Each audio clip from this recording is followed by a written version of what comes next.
ప్రభునందు ప్రియులారా, వాతావరణం అననుకూలంగా ఉన్నా ఎలాంటి సాకులు వెతుక్కోకుండా దేవుని పాదాల చెంతకు వచ్చిన మీ అందరి ఆసక్తిని బట్టి దేవుని ఎంతగానో స్తుతిస్తూ ఉన్నాను. ఈరోజు మరి వర్షం జోరున పడతా ఉంది, వండేదానికి కూడా అనుకూలత లేదు. కాబట్టి సకాలంలో మిమ్మల్ని మరి ఇంటికి పంపించాల్సి వచ్చింది. ఎందుకంటే అందరికీ ఫుడ్ ఉండలేదు. వండారా ఉండలేదా? పెద్దగా వండలా. కాబట్టి ఏమనుకోవద్దు. ఈరోజు పెందలకాడ మీరు బయలుదేరాల్సి ఉంటుంది. లేకపోతే మధ్యప్రదేశ్ ఖాళీ అయిపోయింది, అనగా పొట్ట ఖాళీ అయింది, ఆకలి కేకలు స్టార్ట్ అవుతాయి. కాబట్టి మిమ్మల్ని పెందలాడి ముగింపులోకి తీసుకెళ్ళాలి. చదివినటువంటి వాక్య భాగంలో నుంచి కొన్ని పాఠాలు మనం నేర్చుకుని ముందుకెళ్దాం. ఉదయకాలపు ధ్యానంలో మంచి విషయాలను పరిశుద్ధాత్మ దేవుడు మనకు అందించాడు.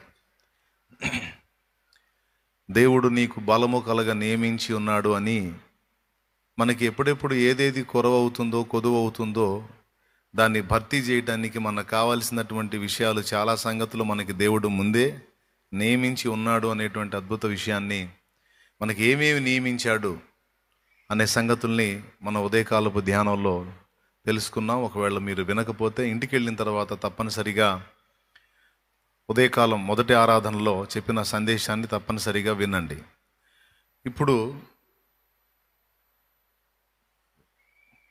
2 కొరింథీ 13:5 చదువుతున్నాను, చిత్తగించండి. మీరు విశ్వాసము గలవారై ఉన్నారో లేదో మిమ్మును మీరే శోధించుకొని చూచుకొనుడి, మిమ్మును మీరే పరీక్షించుకొనుడి అన్నాడు. మనల్ని మనమే శోధించుకోవటం, మనల్ని మనమే పరీక్షించుకోవటం అనే ఈ 2 మాటల మీదికి మన దృష్టిని పోనిద్దాం. సహజంగా మనల్ని శోధించే శోధకుడు ఒకడు ఉన్నాడు, అపవాది. వాడు మనల్ని శోధిస్తాడు. అంటే మనలో ఏదన్నా దేవునికి అభ్యంతరకరమైనవి దొరుకుతాయేమో అని వాడు వెతుకుతూ ఉంటాడు. ఇప్పుడు అన్నం వండాలనుకున్నప్పుడు బియ్యాన్ని చాట్లో పోసుకొని శోధిస్తారు లేడీస్. ఎందుకు? రాళ్ళు కానీ మంటి పెళ్ళలు కానీ ఏమైనా ఉండకుండా ఉంటాయేమో, తినే పదార్థం కాబట్టి చాట్లో బియ్యం పోసుకొని చూసుకుంటారు. ఒడ్లు కానీ లేకపోతే రాళ్ళు కానీ, పలుకు రాళ్ళు ఉంటాయి కొన్నిసార్లు. మనం అన్నం తింటా ఉంటే పట్మను వస్తాయి పంటి కిందకి. ఆ మంటి పెళ్ళలు కానీ ఏమన్నా ఉంటే అంతా శోధించి వెతికి తీసేస్తారు. అట్లాగా మనలో మరి వాడికి అవకాశం కలిగించేవి, సాతానుకి ఛాన్స్ ఇచ్చేవి ఏవైనా మనలో ఉన్నాయేమో అని మన బలహీనతలను వాడు శోధిస్తూ ఉంటాడు. దేవుడు కూడా శోధకుడికి అనుమతిస్తాడు. ఎందుకంటే మనం స్వచ్ఛమైన మేలిమి బంగారం లాగా ఉండాలనేది దేవుని కోరిక. కాబట్టి దుష్టుడు ఒక పక్కన వాడి సరికేమన్నా ఉందేమని శోధించుకుంటాడు. దేవుడు కూడా మనలో పరిశోధన చేస్తాడు, ఆయనకు సంబంధించిన సరికేమన్నా ఉందేమోనని. మనల్ని పరిశోధించే వాళ్ళు 2 అనుకోండి. ఒకటి అపవాది, వాడికి సంబంధించిన సరికేదన్నా మనలో దొరికిద్దేమని వాడు శోధిస్తాడు, అంటే వెతుకుతాడు. తర్వాత దేవుడు కూడా మనల్ని పరిశోధిస్తాడు, ఆయనకి సంబంధించిన సరికేదన్నా మనలో ఉందేమని ఆయన కూడా వెతుక్కుంటాడు. ఇప్పుడు అపవాదికి సంబంధించిన సరికేంటి? శరీర కార్యాలు.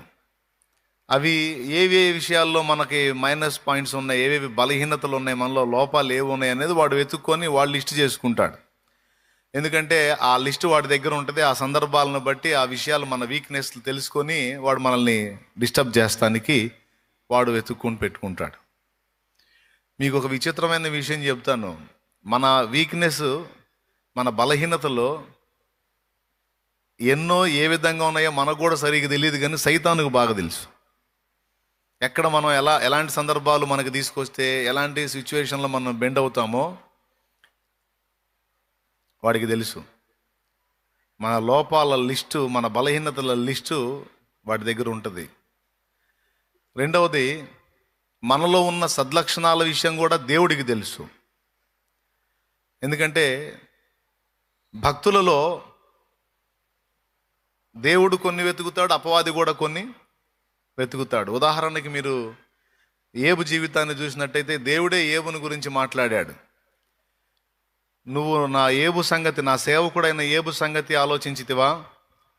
అతడు న్యాయవంతుడు, యథార్థవర్తనుడు,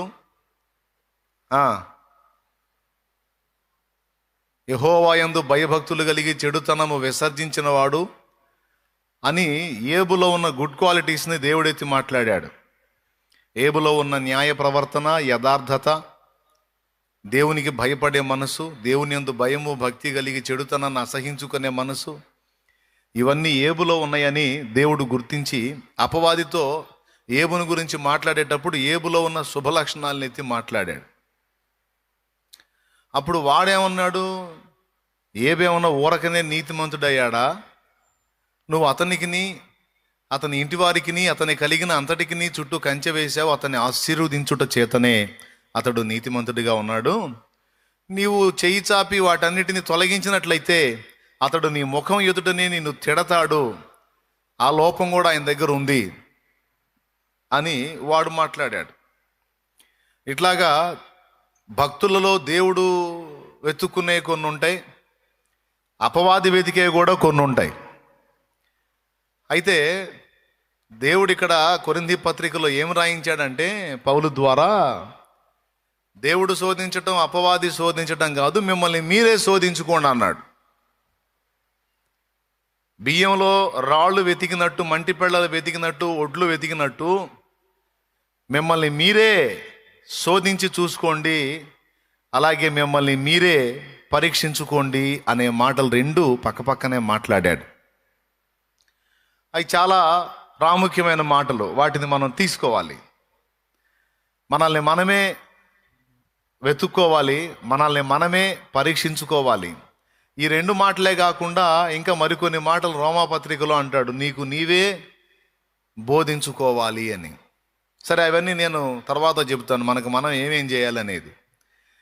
మొట్టమొదట మిమ్మల్ని మీరే శోధించుకొని చూసుకోండి అనే మాటని మనం తీవ్రంగా తీసుకుందాం.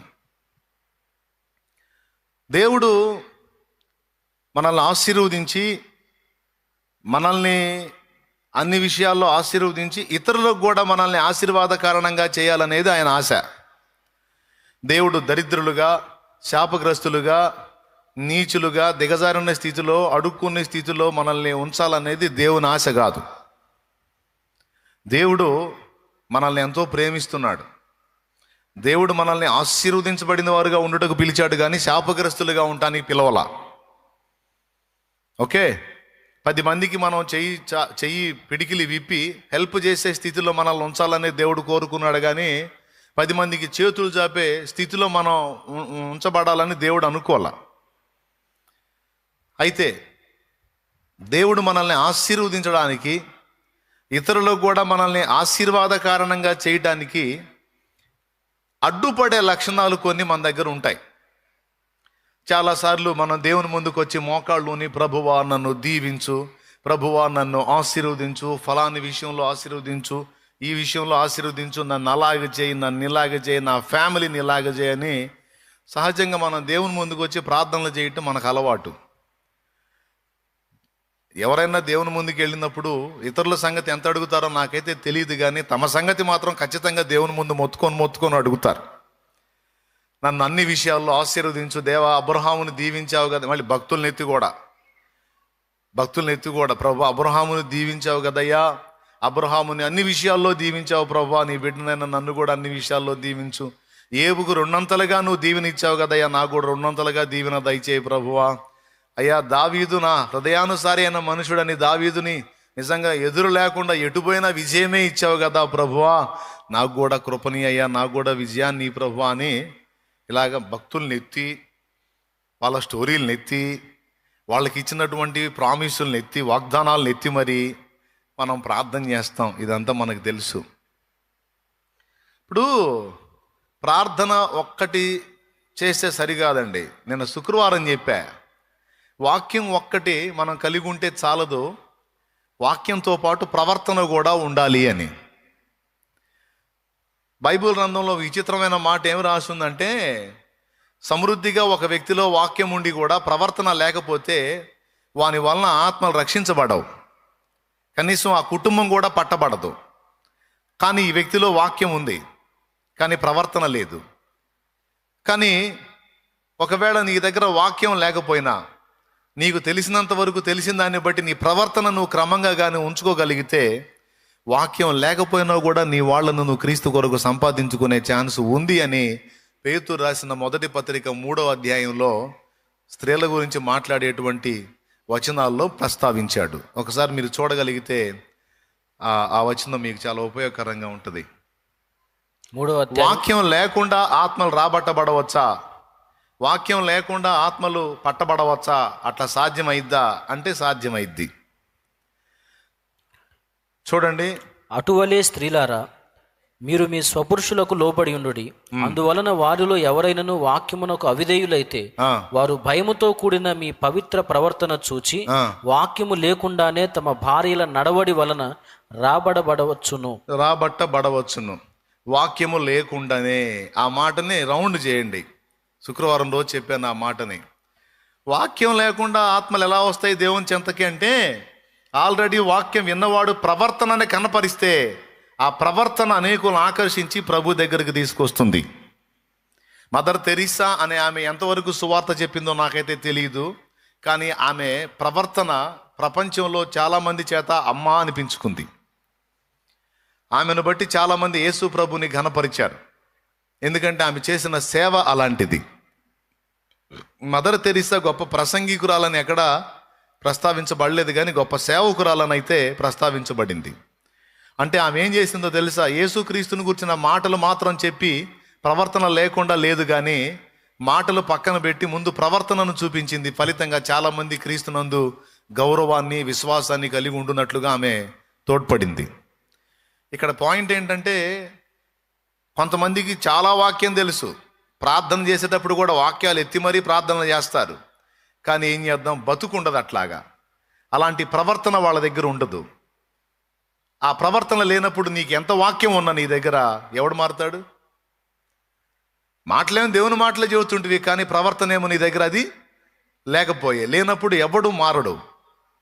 కానీ ఒకవేళ నువ్వు వాక్యాలు మాటలు చెప్పకపోయినా, ఒకవేళ దేవుని వాక్యాన్ని అనుసరించిన ప్రవర్తన నువ్వు చూపగలిగితే తప్పకుండా ఆత్మల ఆలోచనలో పడతారు, నిన్ను బట్టి దేవుని పాదాల దగ్గరికి వస్తారు. ఇప్పుడు చెప్పండి, వాక్యం ముఖ్యమా ప్రవర్తన ముఖ్యమా? రెండూ ముఖ్యమే. కానీ ముందేది? నువ్వు చర్చికి వెళ్ళి ఏ వాక్యం వింటున్నావో ఆ వాక్యాన్ని అనుసరించిన బ్రతుకు నువ్వు బ్రతికితే, ఆ బ్రతుకును బట్టి అనేక మంది తర్వాత నువ్వు చెప్పే మాట విని ప్రభు దగ్గరికి వస్తారు. సో నంబర్ 1 ప్రవర్తన, నంబర్ 2 వాక్యం. అర్థమైందా?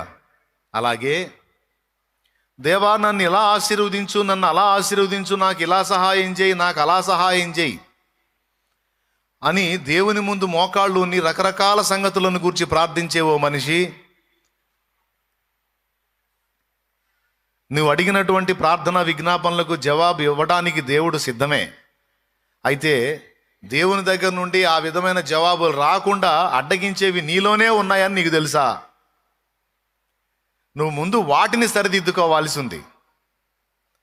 వాటిని సరిదిద్దుకోవాలంటే ముందు అసలు ఏమై ఉన్నాయో నీ దగ్గర నీకు తెలియాలంటే ఏం చేయాలి? నిన్ను నువ్వే శోధించి చూసుకోవాలి అనే పాఠాన్ని నేర్పుతున్నాడు ఇక్కడ.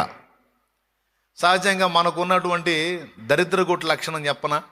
మన దగ్గర ఉన్న దరిద్రగొట్టు లక్షణం, మనల్ని మనం శోధించి చూసుకోం, కానీ లోకుల్ని మాత్రం తెగ శోధిస్తాం.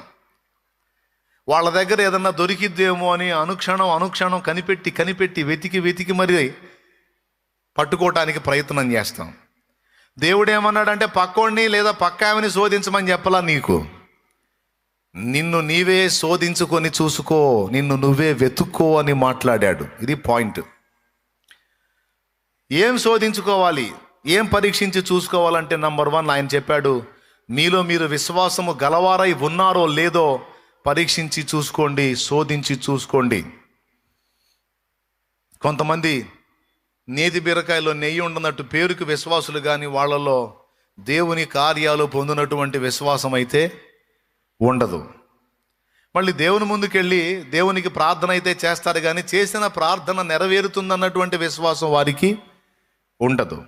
చాలా విషయాలు దేవుని యొద్ద నుండి మనం పొందకపోవడానికి కారణం ఏంటంటే దేవుని శక్తిని శంకించటం, దేవుని యందలి ఉంచవలసిన విశ్వాసాన్ని తగుమోయనంగా ఉంచకుండా పేరుకి విశ్వాసులమే కానీ విశ్వాసపు పర్సంటేజ్ పూర్తిగా అట్టడుగు స్థాయిలో ఉండటం వలన.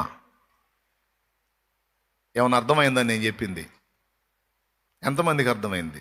అర్థమైతే చేయెత్తండి, అర్థం కాకపోతే చేయెత్తకండి. మళ్ళీ చెబుతా, ఏం ప్రాబ్లం లేదు.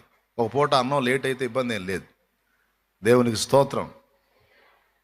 దేవుని దగ్గరకు వచ్చి నన్ను అన్ని విధముల అబ్రహామును ఆశీర్వదించినట్టు ఆశీర్వదించు తండ్రి అని అడిగే నీవు అబ్రహాముకు కలిగి ఉన్నంత విశ్వాసాన్ని కలిగి ఉన్నావో లేదో పరిశీలించి చూసుకోవాలి, పరీక్షించి చూసుకోవాలి.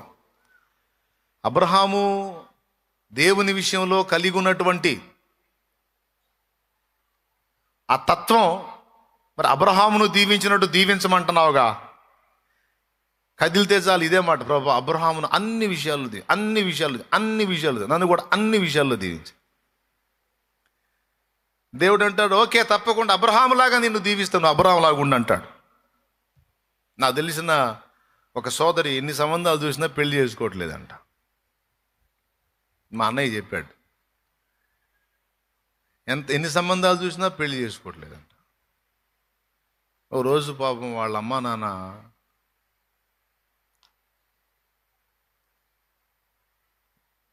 దైవజనుడి దగ్గరికి వచ్చి అడిగారంట, నువ్వన్నా మాట్లాడన్నా, ఎంత చెప్పినా పెళ్లి చేసుకొని ఉంటుంది మూర్ఖురాలు అని అంటే, నేను పోయి ఏమ్మా చెల్లి అసలు ఏంటి, ఎందుకు చేసుకోవు నువ్వు అంటే, నేను చేసుకోను. వాళ్ళు ఎవరిని పడితే వాళ్ళని తెస్తే చేసుకుంటానా నేను చేసుకోవాలంటే ఎట్లుండాలి, సినిమా హీరో లెక్క ఉండాలి అన్నట. ఎట్లా ఉండాలి చెప్పి ఇసుగు పుట్టింది ఎందుకు, చివరికి బయట పెట్టింది. నేను చేసుకోవాలంటే ఎట్లుండాలని తెలుసా అని హీరో పేరు కూడా చెప్పింది. సినిమా హీరో పేరు చెప్పి ఆ హీరో లెక్క ఉండాలి అందట. అప్పుడు ఈయన కడుపులో మండి ఇక బయలుదేరి వచ్చేటప్పుడు, మంచిగా చెప్పినావు చెల్లె, హీరో లాంటి భర్త కావాలన్నా మరి నువ్వు హీరోయిన్ ముఖం ఉందా నీకు అన్నాడంట.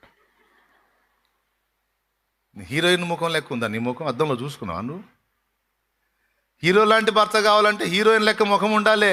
నువ్వు దయ్యం ముఖం వేసుకుని పొద్దున్న చూస్తే రాత్రి కల్లోకి వచ్చేట్టు నిన్నెవడు చేసుకుంటాడు హీరో? అబ్రహాములాగా నన్ను అన్ని విషయాల్లో దీవించావు, అబ్రహాములాగా నన్ను అన్ని విషయాల్లో దీవించని నువ్వే ఎగిరెగిరి ప్రార్థన చేస్తావు. దేవుడు అంటున్నాడు, ఒకసారి శోధించి చూసుకో. నా దాసుడైన అబ్రహామును నేను అన్ని విషయాల్లో దీవించిన మాట వాస్తవమే, నిన్ను కూడా అన్ని విషయాల్లో దీవించాలని ఆశిస్తున్నది వాస్తవమే. కానీ అబ్రహాము నేను ఆశీర్వదించడానికి ఏ అవరోధాలు లేకుండా జాగ్రత్త పడ్డాడు. నువ్వేమో తట్టెడు అవరోధాలు పెట్టుకొని మళ్ళీ నా ముందుకు వచ్చామో, అయ్యా నన్ను ఆశీర్వదించి, నన్ను అట్లా చేయి, నన్ను ఇట్లా చేయి, నన్ను దావీదుని చేయి, అబ్రహాముని చేయి, దానియేలుని చేయి, దానియేలుని బహుప్రియుడు అన్నావు కదా ప్రభా, నన్ను కూడా బహుప్రియుడుగా ప్రియురాలుగా చేయి తండ్రి అన్నాడు.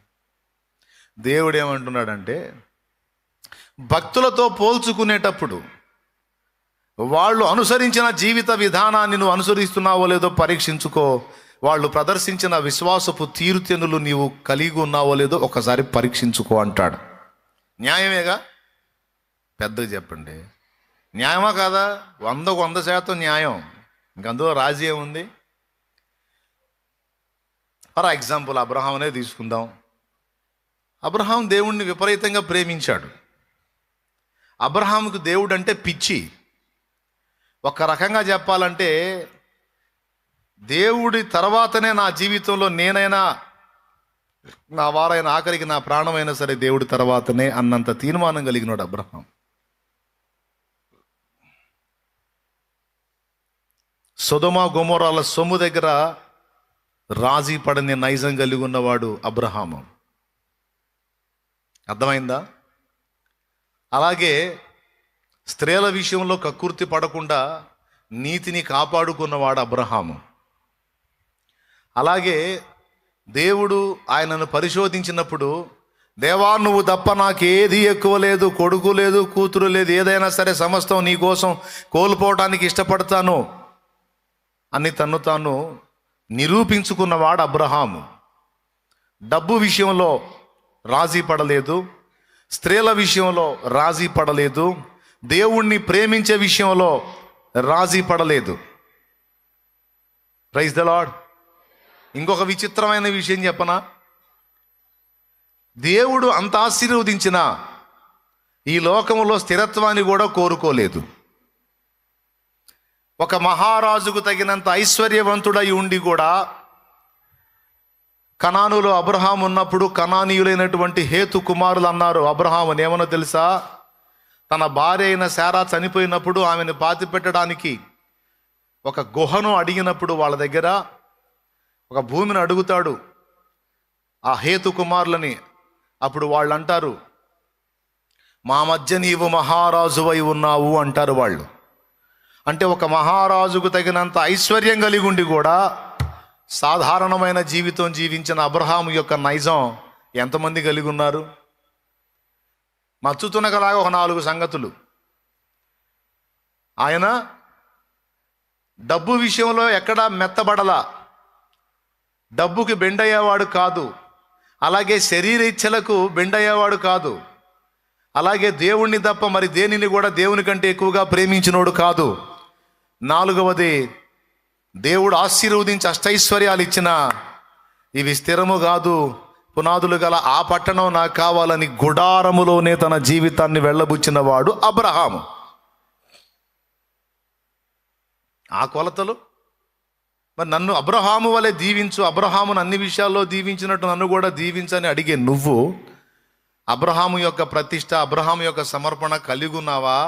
ఎప్పుడన్నా నువ్వు ఇందాక అన్నట్టు అమ్మ అద్దంలో ముఖం చూసుకున్నావా అన్నట్టు మరి నిన్ను నువ్వు శోధించుకొని చూసుకున్నావా అని అడుగుతాడు. హీరో కావాలంటే హీరోయిన్ లెక్క ఉండాలి, హీరోయిన్ లాంటి భార్య కావాలంటే హీరో లెక్క ఉండాలి. నువ్వేం పొద్దున్న చూస్తే రాత్రి కల్లోకి వచ్చే ముఖం వేసుకొని అట్లాంటి ఆశ కరెక్ట్ కాదు.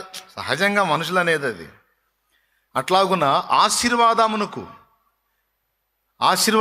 వారసులు అవటానికే మనల్ని పిలిచాడు, కానీ అవరోధాలు ఏమున్నాయో చూసుకొని వాటిని ముందు తొలగించుకోవాలి. అవి తొలగించుకున్నప్పుడు ధైర్యంగా దేవుని ముందుకెళ్ళి, దేవా ఇదిగో నేను ఈ విషయములన్నిటా కూడా శోధించి చూసుకున్నాను తండ్రి, ఇదిగో నన్ను ఆ అబ్రహాం వలె ఆశీర్వదించంటే సరిపోతుంది. మనల్ని మనం శోధించుకొని చూసుకోవటం అనేది ఒక మంచి విషయము. నంబర్ 1, మనల్ని మనమే శోధించి చూసుకోవాలి. సాతానుగాడు శోధించిందాకా ఆగకూడదు, దేవుడు వెతుక్కున్నదాకా ఆగకూడదు, మనల్ని మనం వెతుక్కోవాలి. కానీ మన తత్వం ఏంటంటే పక్క వాళ్ళని వెతికినంత ఇంట్రెస్ట్గా మనల్ని మనం వెతుక్కోము. నేను దేవుని దగ్గర నేర్చుకున్న పాఠం అది. ఒరే అబ్బాయి గుర్తుపెట్టుకో, నేను నిన్ను ఆశీర్వదించి ఇతరులకు కూడా ఆశీర్వాద కారణంగా చేయాలి అంటే ఎవరో నిన్ను వెతికిందాకా నువ్వు ఆగకూడదు, నిన్ను నువ్వే వెతుక్కోవాలి, పరిశీలించి చూసుకోవాలి, నిన్ను నువ్వే శోధించుకోవాలి, నిన్ను నువ్వే పరీక్షించుకోవాలి అని దేవుడు నేర్పాడు. అందుకే పక్కోళ్ళకి వెళ్ళి చూడటం నాకు అంత ఇంట్రెస్ట్ ఉండదు. వాళ్ళు ఎలాగున్నారు, వీళ్ళు ఎలాగున్నారు, వాళ్ళ సంగతి ఏంది, వీళ్ళ సంగతి ఏంది. ఎందుకంటే మనల్ని మనం వెతుక్కొనే సరిపోతుంది, మనం పక్కన వాళ్ళని వెతికి అంత ఎక్కడుంది. దేవుడేమన్నా నీ కంటిలోనున్న దూలము నెంచక నీ పొరుగు వాని కంటిలోనున్న నలుసు నెంచనేలా? వేషధారి మొదట నీ కంటిలో ఉన్న దూలమును పెరిగేసుకో, ఆ తర్వాత నీ పొరుగువాడి కంటిలో ఉన్న నలుసు నీకు తేటగా కనపడిద్ది. పక్కోళ్ళని కూడా బాగు చేద్దు కానీ నాన్న, బాగు చేద్దు కానమ్మా, పక్కోళ్ళని కూడా బాగు చేద్దు కానీ ముందు నువ్వు బాగుపడు. ముందు నీలో ఉన్న లోపములను దిద్దుకో, నీలో ఉన్న పాపములను దిద్దుకో, నీలో ఉన్న పొరపాట్లను సరిదిద్దుకో. చాలా తేటగా దేవుడు నాకు అందించినటువంటి సందేశం ఇది. నేను నిన్ను ఆశీర్వదించాలి, నేను ఇతరులకు కూడా నిన్ను ఆశీర్వాద కారణంగా చేయాలంటే ఈ కొన్ని శుభలక్షణాలు చెబుతా, వాటిని అలవర్చుకోరా బచ్చే అని చెప్పాడు. స్తోత్రం. ఏంటా శుభలక్షణాల్లో? మొట్టమొదటిది మనల్ని మనమే శోధించి చూచుకొనుట. శోధించుట అనే దానికి ఇక్కడ అర్థం ఏమిటంటే మనల్ని మనమే వెతుక్కొనుట. శోధనకు చాలా అర్థాలు ఉన్నాయి. శోధన అంటే ఇంకొక అర్థం చెప్పనా, దేవునికి వ్యతిరేకమైన పాపములు చేయుటకు ప్రేరేపించబడుట, కోరిక కలిగి ఉండుట, పదే పదే ఆలోచన పుట్టుటయే శోధన. అదొక అర్థం. అయితే ఇక్కడ చెప్పబడినటువంటి అర్థం ఏమిటంటే, మీలో మీరు విశ్వాసం గలవారై ఉన్నారో లేదో మిమ్మల్ని మీరే శోధించి చూసుకోండి అన్నాడు. నేను అదే అలవాటు చేసుకున్నాను. ఏకాంతంగా కూర్చొని నేను చేసే పనులేందో తెలుసా? ఏకాంత ప్రార్థనకి వెళ్ళి కాస్త దేవుని ముందు కూర్చోండి అని మీకు చెప్పే కారణం ఏందో తెలుసా? ఏ పొద్దు లోకంలో గడుపుతుంటే లోకుల్ని చూడడం సరిపోయింది. వాళ్ళ సంగతి ఏంది, వీళ్ళ సంగతి ఏంది, వాళ్ళట్ట వీళ్ళిట్ట, అది ఇదని సుత్తి. అది కాదు, ఏకాంతంగా కూర్చున్నప్పుడు దేవునికి వెళ్ళి చూస్తాం, మనలోకి మనం చూసుకుంటాం. దేవునికి స్తోత్రం. యెషయాని దేవుడు వాడుకోవటానికి పిలిచినప్పుడు ముందేం చేశాడో తెలుసా?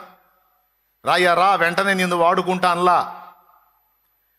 యెషయాని దేవుడు వాడుకోవడానికి పిలిచినప్పుడు అత్యున్నత సింహాసనం మీద దేవుడు కనిపించాడు యెషయాకి. ఆ దర్శనం చూసిన తర్వాత యెషయాకి కనువిప్పు కలిగి, అయ్యో నేను తేడా ప్రభువా అన్నాడు. తనలోనికి తాను చూసుకున్నాడు, తనని తాను శోధించి చూసుకున్నాడు. తనలో ఉన్న లోపాలు తను గుర్తుపట్టి వాటిని ఒప్పుకున్న తర్వాత దేవుడు యెషయాని పవిత్రపరిచి ఆ తర్వాత పనికి పంపించాడు. ఆయన పనికి అపోస్తలులను కూడా పిలవగానే వాడుకోలా. వాళ్ళని అగ్నిచేత ప్రక్షాళన చేసి విశ్వాస పరీక్షలో వాళ్ళని నిలిపి వాళ్ళు పాస్ అయిన తర్వాత పెంతెకోస్తు పండుగ నాడు మేడ గది మీద పరిశుద్ధాత్మ అగ్ని చేత వాళ్ళని నింపి ఆ తర్వాత తిరుగు లేకుండా వాడుకున్నాడు. దేవుడు ఈ పాఠాలు నేర్పాడనమాట. రే, నేను నిన్ను వాడుకోవాలి అంటే మీకు కూడా అది ఉపయోగపడుతుందని చెబుతున్నాను నేను. ముందు ప్రక్షాళన జరగాలి, శుద్ధీకరణ జరగాలి. దానికి నిన్ను నువ్వే శోధించి చూసుకోవాలి, వెతుక్కోవాలి. అప్పుడు భక్తులు ఎలాంటి స్థాయిలో జీవించారో నేను కూడా వాటిని రీచ్ అయ్యే విధంగా బ్రతకాలి. దేవుడు నన్ను వెతికినప్పుడు శుభకరమైనటువంటి క్రమంలోనే నేను కనబడాలి అని సాధన చేసుకోవడం మొదలుపెట్టా. ఏకాంత ప్రార్థనలో ఎక్కువగా కూర్చునేది, ఒంటరిగా దేవునితో కూర్చోడానికి ఇష్టపడేది కారణం ఏంటంటే, నాలో నేను చూసుకోవడానికి, నన్ను నేను శోధించుకోవడానికి, వెతుక్కోవడానికి. ఎదుటి వాళ్ళు ఏదైనా నాకు అభ్యంతరకరంగా ప్రవర్తించి, ఎదుటి వాళ్ళు నాకు దుఃఖకరంగా ప్రవర్తిస్తే నేను వాళ్ళని తప్పు పడటానికంటే ముందు నేనే వారికి అభ్యంతరకరంగా నడుచుకున్నానేమో అనుకుంటా. వాళ్ళు నన్ను ఇలా అన్నారంటే వాళ్ళే కరెక్ట్లే, నేను తేడా. ఎక్కడో నాలోనే లోపం ఉండి ఉండవచ్చు. ఏమైనా అర్థమవుతుందని నేను చెప్పేది? ఇప్పుడు నేనే వాళ్ళని ఏమైనా తేడాగా చేశానేమో, నేనే వాళ్ళ విషయంలో తేడాగా ప్రవర్తించానేమో, వాళ్ళు తేడా వీళ్ళు తేడా అని ఎందుకు అనుకోవాలి? నేనే తేడా అయి ఉండొచ్చు. ఎక్కడ తేడా పడ్డానని వెతుక్కుంటా. అదే నాకు ఇష్టం. వాళ్ళ మీద వీళ్ళ మీద కంప్లైంట్లు చేయటం నాకు ఇష్టం ఉండదురా తల్లి. నేనే తేడానేమో, నాలోనే దిద్దుకోవాల్సినవి ఉన్నాయేమో, నేనే బలహీనపడ్డానేమో, నేనే పొరపాటుగా ఆలోచించానేమో, నేనే పొరపాటుగా ప్రవర్తించానేమో అనుకోవటం నాకు ఇష్టం. క్రైస్తలో దేవుడికి ఇది నచ్చిద్ది. దేవుడికి ఇది చాలా నచ్చిద్ది. మన పక్షంగా ఆయన వాదించడానికి కూడా వెనకాడ్డిగా. మోషే అన్న అక్క ఇద్దరు మోషేకి విరోధంగా మాట్లాడితే వాళ్ళకి వ్యతిరేకంగా ఒక్క మాట కూడా మాట్లాడలా మోషే. దేవుడు వత్తాసు తీసుకొని మాట్లాడాడు. మోషే మాట్లాడలా. మోషే దీనుడై ఉన్నాడు. నిజమేనేమోలే వాళ్ళు అన్నట్టు, నేనే తేడానేమోలే అని దేవుడు తలోంచి వెళ్ళిపోయాడు. కానీ దేవుడు పట్టుకున్నాడు. అంటే మోషేలో ఉన్న దీనత్వంలో ఇదొక భాగం. ఎదుటి వాళ్ళని నేరస్తులు అనుకునే కంటే, ఎదుటి వాళ్ళు తేడా అనుకునే కంటే, నాలోనే వైఫల్యం ఉందేమో, నాలోనే మైనస్ ఉందేమో, నాలోనే పొరపాటు ఉందేమో, నేనే బ్యాలెన్స్ కావాల్సి ఉందేమో అని అనుకోవటం ఒక శుభలక్షణం. మనల్ని మనమే శోధించి చూసుకోవటం. దేవునికి మహిమ. నేను కూర్చున్నప్పుడు అలా ఆలోచించుకుంటా. అందుకే సాధారణంగా ఎవరిని కూడా శత్రువులుగా పరిగణించను. ఫలానోడు నాకు శత్రువు అని చెప్పడానికి ఎవడు గుర్తులేడు నాకు. స్త్రీలు కానీ పురుషులు కానీ ఫలానోడు నాకు శత్రువు అని చెప్పడానికి అన్యులు నన్ను తిట్టి నా మీద దుష్ప్రచారాలు చేసే అన్యులు ఉన్నారు. వాళ్ళు లోకస్తులు, ఎరగని స్థితిలో ఉన్నారు. వాళ్ళకి దేవుడే తీర్పు తీరుస్తాడు. అది నాకు సంబంధించింది కాదు. ఇక మిగిలిన వాళ్ళు క్రైస్తవ్యంలో ఉన్నవాళ్ళ, ఒకవేళ వాళ్ళు నన్ను ఏమన్నా విమర్శ చేశారా, నిజంగా వాళ్ళు చేసిన విమర్శలు సద్విమర్శలు అయితే అవి నాకు మేలు, నేను వాటిని దిద్దుకుంటే దేవుడు సంతోషిస్తాడు కదా. ఒకవేళ నేను క్రమంగానే ఉన్న అన్యాయంగా నన్నంటే అది కూడా నాకు దీవెనే. ఎందుకంటే నా మీద దేవుని కనికరం వచ్చింది, దేవుడు నన్ను ఆశీర్వదిస్తాడు. నా మీద అన్యాయంగా మాట్లాడిన నా సహోదరులకు దేవుడే బుద్ధి చెబుతాడు. కాబట్టి నేనెందుకు వాళ్ళని తేడా అనుకోవాలి, నేనెందుకు వాళ్ళని శత్రువులుగా భావించాలి, నేనెందుకు వాళ్ళకి వ్యతిరేకంగా ఆలోచన చేయాలి అనే ఆలోచనతో సాధ్యమైనంత విరమించుకుంటా. ఏమన్నా అర్థమైందా?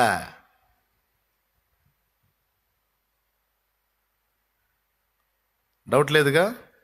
Right, thank you. అర్థమైంది.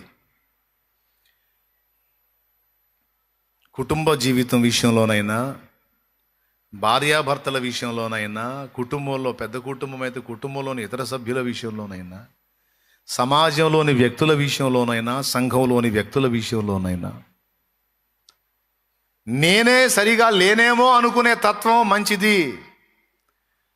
ఒకవేళ నేను క్రమంగానే ఉన్నాను, నేను వెతికి చూసుకున్నా ఎక్కడా ఏ లోపం కనబట్టల్లా, మరి ఎందుకు నన్ను వీళ్ళు ఇలా అనుకుంటున్నారు అంటే ప్రాబ్లం లేదు.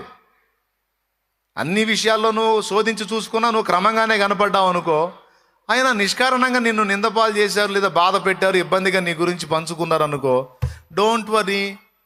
యోసేపుకు వచ్చిన ఆశీర్వాదం మనకు వచ్చింది, మోషేకు వచ్చిన ఆశీర్వాదం మనకు వచ్చింది, ప్రాబ్లం లేదు ఇంకా. అయితే మనమైతే ముందు చూసుకోవాలి. దేవుని ముందుకు వెళ్ళటం, అలా పరిశీలించి చూసుకోవటం అనే శుభలక్షణాన్ని జీవితాంతం వదిలిపెట్టొద్దు కుమారుడా, ఇది అలవర్చుకోరా అని చెప్పాడు దేవుడు నాకు. నంబర్ 1, నిన్ను నువ్వే శోధించి చూసుకో. నంబర్ 2, నిన్ను నువ్వే పరీక్షించుకో. దేన్నైనా నువ్వు వదిలిపెట్టు, విశ్వాసాన్ని మాత్రం వదిలిపెట్టొద్దు. ఓకే, దేవుడి కార్యాలు, గొప్ప గొప్ప కార్యాలు చూచినంత విశ్వాసం నాకుందా? అంత విశ్వాసం నాకుందా? గొప్ప కార్యాలు సాధించిన భక్తుల్ని చూసి నేను కూడా గొప్ప కార్యాలు సాధించాలంటే, గొప్ప కార్యాలు సాధించిన భక్తుల జీవితంలో ఏమేమి కలిగి ఉన్నారో వాటిని నేను కూడా కలిగి ఉండాలి. తప్పకుండా దేవుడు పక్షపాతం లేకుండా దీవిస్తాడు. వాటిలో మొట్టమొదటిది ఏంటి? వాళ్ళు కలిగి ఉన్న విశ్వాసం గొప్పది. ఆ గొప్ప విశ్వాసాన్ని నేను కూడా కలిగి ఉండాలి కదా. ఇద్దరి దగ్గర భోజనానికి డబ్బులు లేవు, ఇద్దరు సేవకులే, సువార్థికులు. ఒక ఏరియాలోకి వెళ్ళి ప్రకటించారు, ఆకలి అవుతుంది. బ్రదర్ భోజనానికి ఏమన్నా ఉన్నాయంటే ఏం లేవు బ్రదర్, ఏం లేవు అనుకున్నారు ఇద్దరు. సరే మన దగ్గర లేకపోతే ఏసే ఉన్నాడు కప్ప, హోటల్లో తిందాం పా అని పోయారు ఇద్దరు. డబ్బులు లేకుండా ఎట్ట తింటావు బ్రదరు, పిండి రుబ్బాల్సి వచ్చింది అన్నాడు ఒక ఆయన. అంతగా రుబ్బించాలనుకుంటే దేవుడు రుబ్బుదాంలే కానీ బ్రదరు ఆకలి అవుతుంది, దేవుడే చూసుకుంటాడు అని ఒక ఆయనేమో ఫుల్ మీల్స్ ఆర్డర్ చేశాడు, అన్నం ఆర్డర్ చేశాడు. బ్రదర్ నీకు కూడా చేయమంటావు అని అడిగాడు. నాకొద్దు బ్రదర్, థ్యాంక్ యూ. నేను తింటున్నాను, తినవా, దేవుడే చూసుకుంటాడు. విశ్వాసం మన ఆయన మీద ఆనుకోకపోతే ఎట్లా? మనకి పోషకుడు ఆయనే కదా, ఆయనే చూసుకుంటాడు. తిను నువ్వు కూడా. నాకు దేవుణ్ణి విశ్వసించాలి కానీ మరి ఇంత శోధించకూడదు. నేను శోధించను దేవుడిని, నేను శోధించట్లేదు బ్రదరు. దేవుడు ఇస్తాడో లేదో చూస్తానని శోధించట్లా. అవసరమైతే పిండి అని రుబ్బుతా, కానీ నా నమ్మకం, నా విశ్వాసం ఏంటంటే దేవుడు కడతాడని. అంతే నా విశ్వాసం. కట్టకపోతే పిండి రుబ్బుతా, ప్రాబ్లం లేదు. కానీ నా దేవుడు నమ్మదగినవాడు. నా మాటని నువ్వు కూడా చెప్పేదా? నీకు కూడా నాకొద్దు, పిండి రుబ్బటం నా వల్ల కాదు, నాకొద్దు. ఏదో ఒకటి చెప్పు బ్రదరు, నాకు సింగిల్ టీ చాలన్నాడు, సింగిల్ చాయ్. సరే అతనికి చాయ్ చెప్పారు, అంటే టీకి మళ్ళీ పిండి రూపమనరుగా. మనీ తెచ్చుకోలేదండి, ఉన్నాయని వచ్చాను, పొరపాటు పడ్డాను, నేను నెక్స్ట్ వచ్చి కడతానండి అంటే, పోయా టీ ఏముంది లేపో అంటారుగా. అట్లా కాకుండా ఫుల్ మీల్స్ తింటే రుబ్బాల్సి వచ్చింది. కాబట్టి ఇతను తెలివి ఇది. ఇతను టీ దాగి కూర్చున్నాడు, అతనే శుభ్రంగా తినాలనుకుని అన్ని తెప్పించుకొని తిన్నాడు. అతనికి అనుమానం ఏం పెట్టుకోవాలా, విశ్వాసం. ఆయనే చూసుకుంటాడు, నేను దిగుతున్న రంగంలో నా దేవుడే నాకు తోడై ఉంటాడు, ఆయనే చూసుకుంటాడు, విశ్వాసం. నేనైతే దేవుడిని శోధించట్లా, నేను మెంటల్గా ఫిక్స్ అయి ఉన్నాను. ఆయన నాకు బిల్లు కడితే కట్టాడు, కట్టకపోతే పిండి రూపుతా, ఏం చేస్తాం మరి, తట్టుకోలేని ఆకలికి, స్తోత్రం అని ఫిక్స్ అయిపోయాడు. లేవని చెబుతాను, లేకపోతే ఏముంది, పోయి పాత్రలు కడుగు అంటాడు, అడుగుతా, చేసేది ఏముంది. సరే తిన్నాడు, చేయగడుక్కున్నాడు, వచ్చి బల్ల దగ్గర కూర్చున్నాడు, ఆ కూర్చున్న దగ్గర కూర్చున్నాడు. ఫుడ్ అయిపోయిన తర్వాత, తిన్న తర్వాత ఏం చేస్తారు, బిల్లు తీసుకొచ్చి ఇస్తారు. అప్పటిదాకున్నాడు, వాళ్ళ పక్కన టేబుల్లో కూర్చున్న ఆయన ఆ బిల్లు తెచ్చేటువంటి వాడు బిల్లు తీసుకొచ్చి ఇచ్చేటప్పుడు వచ్చి టపిమని చేయబట్టుకున్నాడు.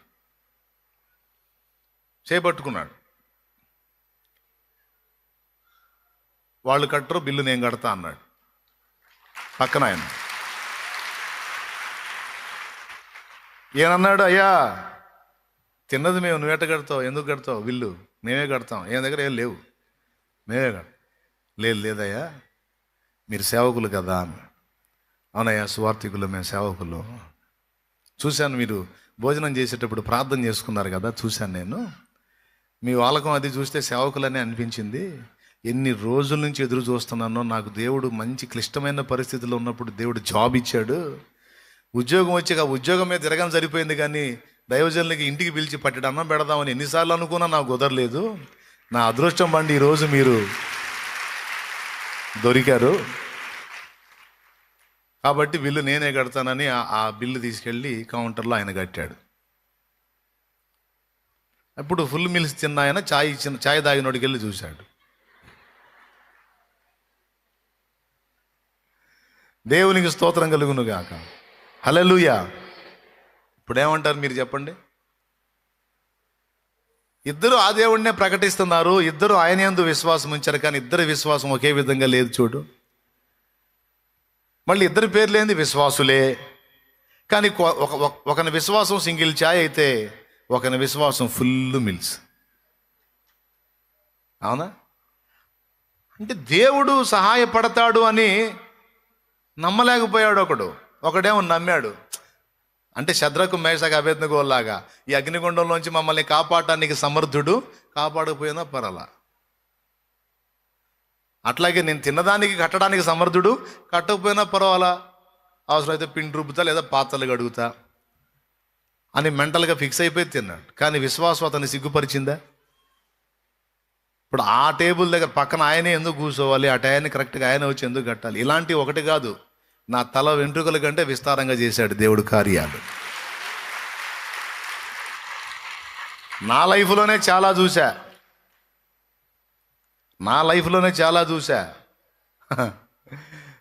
నా జేబులో ఒక బ్రదరు వాళ్ళ అమ్మా నాన్నకు పంపించిన ఒక 1000 రూపాయలు ఉంది. నా దగ్గర ఛార్జీకి మోయనంగా ఉన్నాయి, ఎక్కువ తినేదానికి నా దగ్గర పైసలు లేవు. తమిళనాడు అవతల దిండిగల్, మధురై ఆ ప్రాంతాలు ఉన్నాయి. ఆ ప్రాంతాలన్నిట కానా విలక్ అనే ప్రాంతానికి పోయా. చెన్నై నుంచి కూడా ఒక 500 కిలోమీటర్ల అవతలకి, అంటే ఇక్కడ నుంచి ఇంచుమించు ఒక 1000 కిలోమీటర్లు పోయాను అనుకో, 800 లేక 1000 కిలోమీటర్లు పోయాను. భాష అర్థం కాదు, తమిళం, ఉర్దూలో ఉర్దూ హిందీ కలిపి మిక్సింగ్ చేసి మాట్లాడతాగా, అది కూడా అర్థం కావట్లే అక్కడ వాళ్ళకి, అంతా తమిళమే. ఏం చేయాలా? ట్రైన్ ఎక్కి కూర్చున్నా, ఫుల్గా ఉన్నారు. అప్పుడు సేవకు రాలా, అక్కడ ఒక జాబ్ దొరికిద్దని పోయా. అంత దూరం, డబ్బులు బాగిస్తారని. ఆడకపోతే నా గదిలో పరిస్థితి అంతా వేరుగా ఉంది. తాగుబోతోళ్ళు సిగరెట్లు, గది నిండా ధూపం వేస్తున్నారు. ఒక్క రోజు కంటే ఎక్కువ ఉండలేకపోయా అక్కడ. తర్వాత జంపు. పోయేటప్పుడు ఛార్జింగ్ మోయనంగా తీసుకొని పోయినా, వచ్చేటప్పుడు లేవు.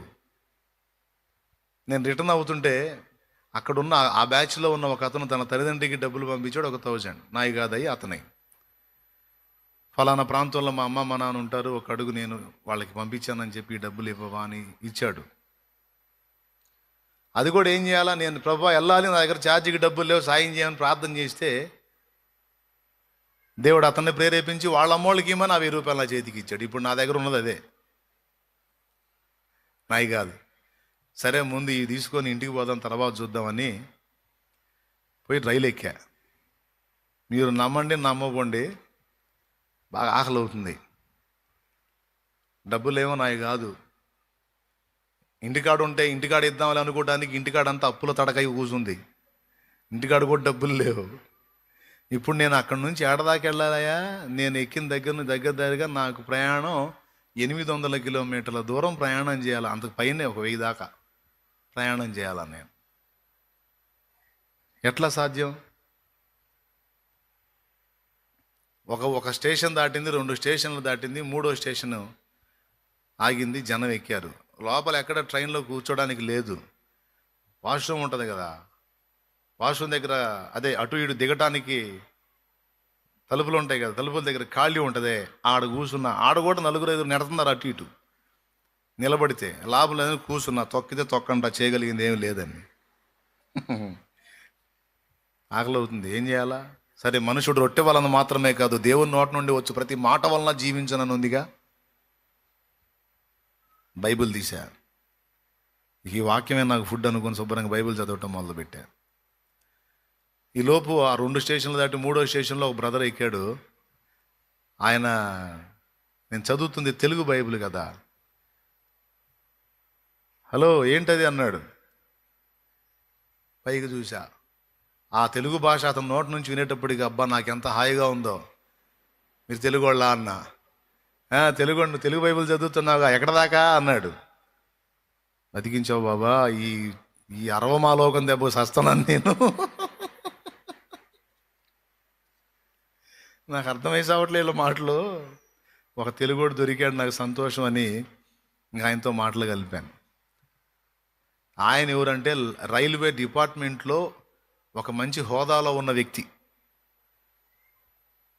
ఆయనకు కూడా ప్లేస్ లేదు, ఆయన హడావుడిగా ఎక్కాడు.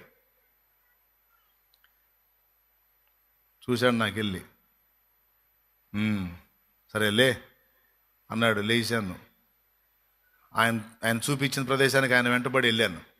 ఒక దగ్గర ప్లేస్ దొరికింది, కూర్చున్నాం. ఇక అక్కడి నుంచి మొదలుపెట్టి చెన్నై పోయిందాకా 2 బాక్సుల నిండా తెచ్చాడండి తినేయి. దేవుడు నిజంగా కడుపు ఆకలి ఎరిగినోడు కదా. నేను తెలుగు బైబిల్ చదవకపోతే ఆయన నన్ను పలకరించేవాడా? నేను బైబిల్ది చదువుతుంటే అది బైబిల్ అని గుర్తు. ఇంకొకటి ఏంటో తెలుసు, ఆయన కూడా దేవుని యందు విశ్వాసం ఉంచినోడు. దేవుని యందు విశ్వాసం ఉంచాడు. ఆయన తెలుగోడు. ఆ ప్రాంతంలో జాబ్ చేస్తున్నాడు, దిండిగల్ ప్రాంతంలో జాబ్ చేస్తున్నాడు ఆయన. ఆయన ఏమన్నాడు తెలుసా?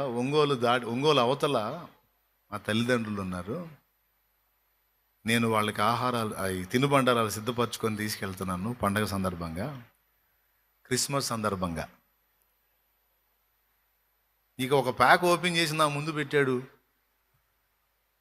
మరి ఆయన ఎంత ముందు పెట్టినా మరి కక్కుర్తి పడి తింటాం, ఆయన దిగబడి పద్ధతి ఉండదు. అందుకని నేనేదో పర్లేదులేండి అంటే కూర్చొని చెప్పాడు, నువ్వు సిగ్గుపడొద్దు, నీ పరిస్థితి అర్థమవుతుంది. ఇది ఓపెన్ చేసి నీ ముందు పెట్టా, ఈ అరిసెలు చెక్కలు స్వీటు హాటు కడుపు నిండా తిను, చెన్నై దిగుదాం, టిఫిన్ చేద్దాం, ఆ తర్వాత మళ్ళీ ట్రైన్ ఎక్కుదాం, నీకెందుకు నేను ఉన్నాక నువ్వు ప్రశాంతంగా తిను అన్నాడు.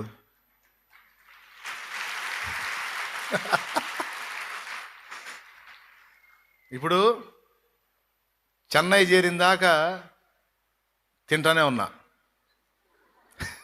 నేను వద్దు మొర్రా అంటే కూడా ఒప్పుకోవట్లే, తినో అనేసి. చెన్నై చేరినాక టికెట్ తీసుకొనిలే. ఎందుకు టికెట్ అవసరం లేదు, నేనున్నాను దా. వాళ్ళ ఆఫీసర్స్తో పాటు ఆయన కూర్చున్నాడు, నన్ను కూడా కూర్చోబెట్టుకున్నాడు. ఇక అవసరం లేదు, నేను చెప్తాలే అని. ఇక ఏడదాకా వచ్చాడా, ఒంగోలు దాకా నాతో పాటు వచ్చాడు. ఎక్కడ, దాదాపు చెన్నై నుంచి 500 కిలోమీటర్ల అవతల నుంచి ఒంగోలు దాకా వచ్చాడు. మాట్లాడుకుంటా, దేవుని మాటలే మాట్లాడుకుంటా, తినుకుంటా. ఇక చెన్నైలో ధైర్యంగా టిఫిన్ చేశాను, నాతో పాటు ఆయన కూడా వచ్చాడు. టిఫిన్ చేసి ఎక్కి ఒంగోలు దగ్గర దిగాడు. దిగేటప్పుడు ఆనందంగానే ఉంది. ఆయన వెళ్ళిన తర్వాత ఎవడన్నా నన్ను ఇప్పుడు టికెట్ అడిగితే నా గతి ఏందని డౌట్ వచ్చింది.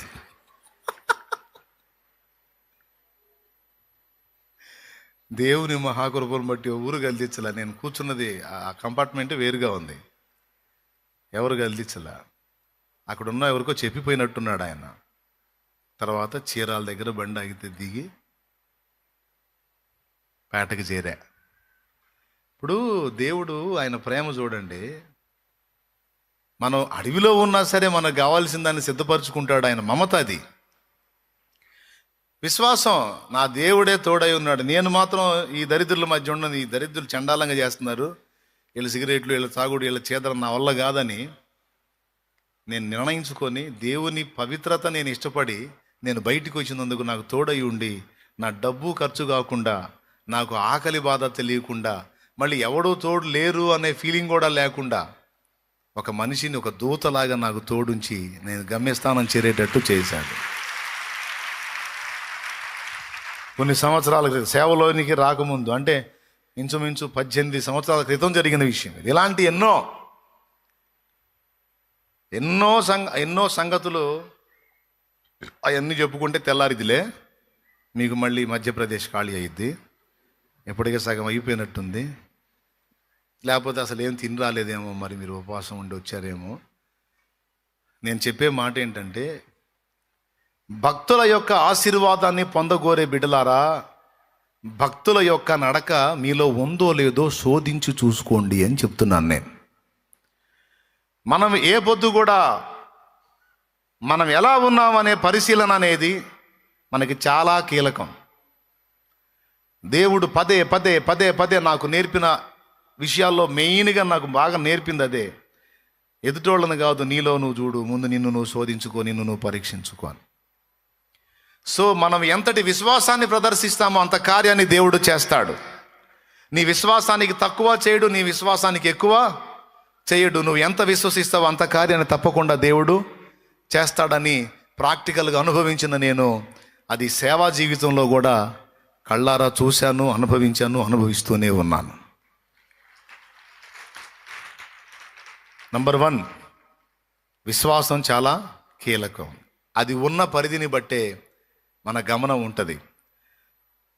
మీరు పేతురు నీళ్ళ మీద నడిచిన ఘట్టం మీకు తెలుసు. మత్తయి సువార్తలో ఆ విషయం రాయబడి ఉంది. పేతురు నీళ్ళ మీద ఎలా నడిచాడు? ప్రభువును చూస్తూ, ప్రభువా నువ్వు నీళ్ళ మీద నడుస్తున్నావు, నువ్వు నడుస్తుంటే నేను కూడా నడుస్తా ప్రభువా అన్నాడు. ఆయన రమ్మన్నప్పుడు ఈయన నీళ్ళ మీద దిగి నడవటం మొదలుపెట్టాడు. ఆయన విశ్వసించకుండా నడవగలడా? నడవలేడు. విశ్వసించాడు గనక, ఎవరిని? ప్రభువుని విశ్వసించాడు గనక ఆ విశ్వాసం తనలో పనిచేసినంతసేపు నీళ్ళ మీద నడవగలిగాడు. కొంచెం దూరం నడిచిన తర్వాత గాలిని చూసి భయపడి ఒక అల లేచింది. తన కాళ్ళ కింద చాలా క్యూసెక్కుల నీరు ఉంది, అది ముంచలేదు. కాళ్ళ కింద అంత నీరు ముంచనప్పుడు పక్కన లేచిన అల ముంచిద్దా? కానీ పేతురు గురించి ఏం రాసిందో తెలుసా? పేతురు గాలిని చూచి మునిగిపోసాగెను, భయపడి మునిగిపోసాగెను అనుంది. నాకు అక్కడ ఒక చిన్న విషయం గుర్తొచ్చింది. ఇంకా ఏదన్నా భయపడితే యేసు ప్రభు భయపడాలి. ఎందుకంటే ఆయనకి ఈతలు తెలియవు. ఆయన చేపలు పట్టిన జాలరి కాదు, చెక్క పని చేసేవాడు.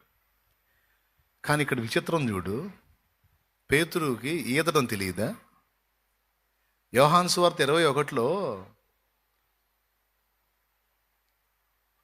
ఆ తిబేరియా సముద్రంలో చేపలు పట్టడానికి పోయినప్పుడు యేసు ప్రభు ధరిని నిలిచి, పిల్లలారా తినుటకు మీ యొద్ద ఏమైనా కలదా అంటే యోహాన్ చూసి అతడు ప్రభు సుమి అన్నప్పుడు పేతురు పైబట్ట వేసి నీళ్లలోనికి దూకి ఈదుకుంటా దరికి వచ్చాడని ఉంది. పేతురు ఈత కొడతా వచ్చాడు దరికి. ఈత కొట్టడం తెలిసినోడు భయపడాలా? ఇప్పుడు నీళ్ళ మీద నడిచాడండి విశ్వాసాన్ని బట్టి, మునిగాడు. మునిగితే ఉంది, ఇంక ఈత కొట్టి ఒడ్డుకు రావచ్చు, లేకపోతే పడవ దగ్గరికి చేరవచ్చు, లేదా ఈదుకుంటా యేసు ప్రభు దగ్గరికి రావచ్చు. కానీ ఈ సందేహం, భయం అనే ఎలాంటివో తెలుసా? మనకు అలవోకగా వచ్చినది కూడా మనం మర్చిపోయేటట్టు చేస్తాయి. ఈ సందేహం, భయం అనేవి మనకి అలవాటున్నవి సైతం మనం తేడా పడేటట్టు చేస్తాయి. పేతురికి ఈదటం తెలుసు, కానీ ఆ క్షణాన తనకి ఈదటం గుర్తురాలా. మునిగిపోసాగి అని ఉంది, భయపడి కేకలేశాడు. అంటే విశ్వాసం నీళ్ల మీద నడిపించింది, సందేహం, భయం తనకు తెలిసినది కూడా అతను మర్చిపోయేటట్టు చేసిందంటే ఎంత ఆశ్చర్యం. మునిగిపోసాగి. పేతురు మునగటం ఏంటండి? నడిస్తే నడిచాడు, నడవలేకపోతే పడ్డాడు అనుకుందాం. ఇంకేముంది, కాళ్ళు చేతులు ఆడిస్తా వచ్చేయచ్చు. కానీ అది కూడా చేయలే. భయం, సందేహం విశ్వాసాన్ని ఎంత ఎఫెక్ట్ చేశాయంటే తనకు సహజంగా తెలిసిన పని కూడా మర్చిపోయేటట్టు చేసినాయి. పాయింటా కాదా? అప్పుడు యేసు ప్రభు దగ్గరకు వచ్చి నడుస్తున్నాడు, అదిగో వస్తున్నాడు. నీళ్ళు ఆయన్ని ముంచలా.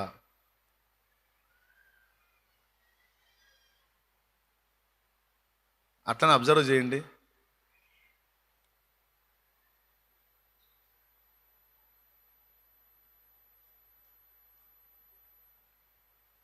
అదిగా ఇది చాలా దగ్గరగా చూపించాడు. వాస్తవంగా అంత సమీపంగా లేదు, దూరంగా ఉన్నాడు ఆయన. కొద్దిగా మరీ ఎక్కువ దూరం లేని, కనీసపు దూరంలో ఉన్నాడు. వెంటనే ఆయన చకచక నడుచుకుంటూ వచ్చి పేతురుని పట్టుకున్నాడు. ఇక్కడేమో జస్ట్ అట్లా అట్లా అట్లా బెండ్ అవగానే లేపినట్టుంది. మూవీ వాళ్ళు ఇష్టం వచ్చినట్టు తీసుకుంటారు. వాళ్ళు ఏం చూశారు ఏంది అప్పుడు సన్నివేశం? చూడలేదుగా. కానీ అసలు మనం ఊహించుకుంటే అక్కడ సన్నివేశం దూరం ఉంది. కొద్దిగా కొంత దూరం నడిచాడు. తర్వాత గాలిని చూచి భయపడి మునిగిపోసాగి, ప్రభువా నన్ను రక్షించాను అంటే దన్మని ఈత కొట్టొచ్చు. పుట్టినప్పటి నుంచి వాళ్ళకి ఈత అలవాటు కదండి. చిన్నప్పటి నుంచి జాలర్లు, వాళ్ళకి సముద్రాన్ని ఈదటం ఏముంది? జాలర్కి ఈత రాదా? మరి మునిగిపోవటం ఏంది? ఏదో ఈత రానోళ్ళలాగా. అంటే మైండ్ తనకు తెలిసిన పని కూడా భయము అనేది ముంచి పడేసిందనమాట. అంత డేంజర్ అది. అందుకే భయాన్ని దరిచేరనియొద్దు, ఎప్పుడు సందేహానికి తావు ఇవ్వవద్దు. నీ విశ్వాసమే నిన్ను నీళ్ల మీద నడిపించింది, నీ అల్ప విశ్వాసమే నిన్ను నీట ముంచింది. అల్ప విశ్వాసి ఎందుకు సందేహపడ్డావని యేసయ్య అన్నాడు. కాబట్టి ఇక్కడ మొట్టమొదట మనం జాగ్రత్తగా పరిశీలించి చూసుకోవాల్సింది. పౌలు చెప్తున్నాడు, విశ్వాసము గలవారై ఉన్నారో లేదో. ఎందుకంటే మనలో ఆ విశ్వాసం అనేది లేకపోతే దేవుని దగ్గర ఎన్నున్నా సరే అవి మనం పొందలేం. దేవుని దగ్గర ఉన్నటువంటి విషయాలను స్వతంత్రించుకోవడానికి మనకు దేవుడిచ్చిన అద్భుతమైన పాత్రే విశ్వాసం. హల్లెలూయా. సందేహించువాడు బతుకంతా సందేహంలోనే బతుకుతూ ఉంటాడు, ఏది స్వతంత్రించుకోడు. కాబట్టి దేవుడు నాకు నేర్పినటువంటి విషయాలు ఈరోజు మీతో చెప్తున్నాను. నిన్ను నువ్వే శోధించి చూసుకో. ఆ శోధించి చూసుకోవాల్సిన వాటిలో మొట్టమొదటిది, ఆ ప్రవర్తన ఎలాగుంది, ఈ ప్రవర్తన ఎలాగుంది, ఆ విషయంలో ఎలాగున్నాను, ఈ విషయంలో ఎలాగున్నాను, ఇవన్నీ సెకండ్. మొట్టమొదట నువ్వు చూడాల్సింది, నేను దేవుని విషయంలో ఎలాంటి విశ్వాసాన్ని కలిగి ఉన్నాను, నాలో ఉన్న విశ్వాసపు పరిధి ఎంత, నాలో ఏ మేరకు విశ్వాసం ఉంది అనే దాన్ని పరిశీలించి చూసుకో. నువ్వు విశ్వాసం కలిగి ఉన్నావా? అట్లయితే నేను నీలోనే ఉన్నాను. నువ్వు విశ్వాసం కలిగి ఉన్నావా? అట్లయితే నేను నీలోనే ఉన్నాను. ఎంతగా నీలో ఉన్న నన్ను నువ్వు విడుదల చేస్తావో అంతగా కార్యసిద్ధి జరుగుద్ది. నువ్వు అవిశ్వాసం చేత నా చేతులు బిగబట్టగలవు, విశ్వాసం చేత నా చేతులు విడిపించనుగలవు. దేవునికి మహిమ. హల్లెలూయా.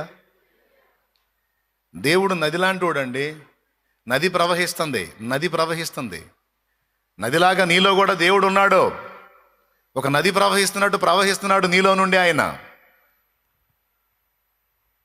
అయితే నువ్వు ఎలాంటి పైపు ద్వారా ఆయన వ్యక్తపరుస్తావో అది నీ ఇష్టం.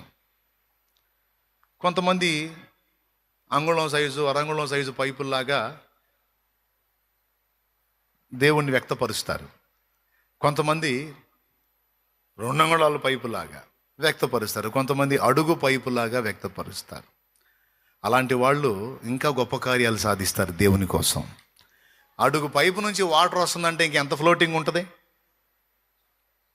సేవకులకి బాగా అర్థమైంది ఇది.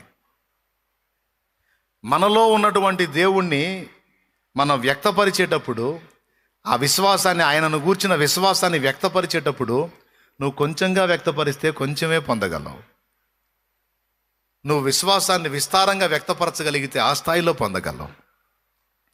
ఎప్పుడు తక్కువ అంచనా లేనుగా నేను. మన కన్నే పెద్ద కన్ను. దేవునికి స్తోత్రం. దేవుని కొరకు ఫస్ట్ నుంచి నా ప్రార్థన అదే. చిన్న చితగా చేయటం నాకు ఇష్టం లేదా. నీ కొరకు గొప్ప కార్యాలు సాధించాలి.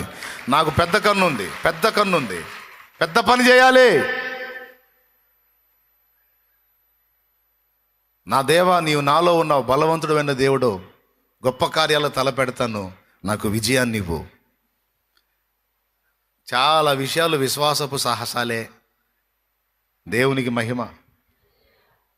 పరిచర్యలో అడుగడుగున ఆ విశ్వాసపు విజయాలే అనుభవిస్తున్నాను. మొన్న పాడిన పాటలో కూడా అదే మాట మెన్షన్ చేశాను. పరిశుద్ధాత్మలో పరవశించి ప్రస్తుతించి నే పాడెదను. పరిశుద్ధాత్మలో పరవశించి ప్రస్తుతించి నే పాడెదను. విశ్వాసముతో విజయాలను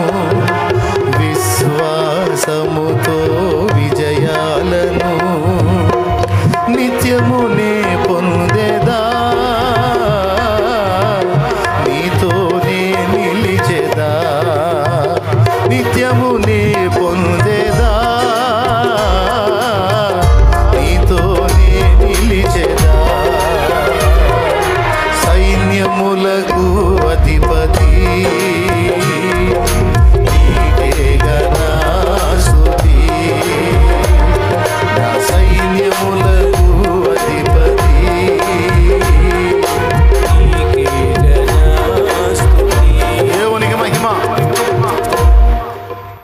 ఇంకా ఆగల నా విశ్వాసపు ప్రయాణం. ఆ పక్కన ఉన్న 2 ఎకరాలన్నర కూడా చూస్తున్నా. దేవునికి స్తోత్రం కలుగును గాక. వామ్మో అనుకోవాకు. అది మనకి వామ్మో. ఏసైకి ఏమాత్రం ఇది కాదు. మొత్తం వచ్చి కూర్చుంటే ఇది ఏడ సరిపోయిద్ది. మన 3 రోజులు ఉపవాస కూటంలో 3వ రోజు జరగండో అనుకోవాల్సి వచ్చింది. ఇంతలో వాన పడతా ఉంది తెంపు లేకుండా. చూడు ఏమన్నా ఉందా. దేవునికి స్తోత్రం కలుగును గాక. వాన లేదు, వరద లేదు, ఎండ లేదు, వడగాలి లేదు. నాకు వాగ్దానం చేసినవాడు నమ్మదగిన వాడు. నీకు బిడ్డల్ని ఇస్తాను, ఇచ్చేవాళ్ళని కూడా తిక్కలోళ్ళని కాదు గనులని ఇస్తానని ప్రామిస్ చేశాడు నాకు.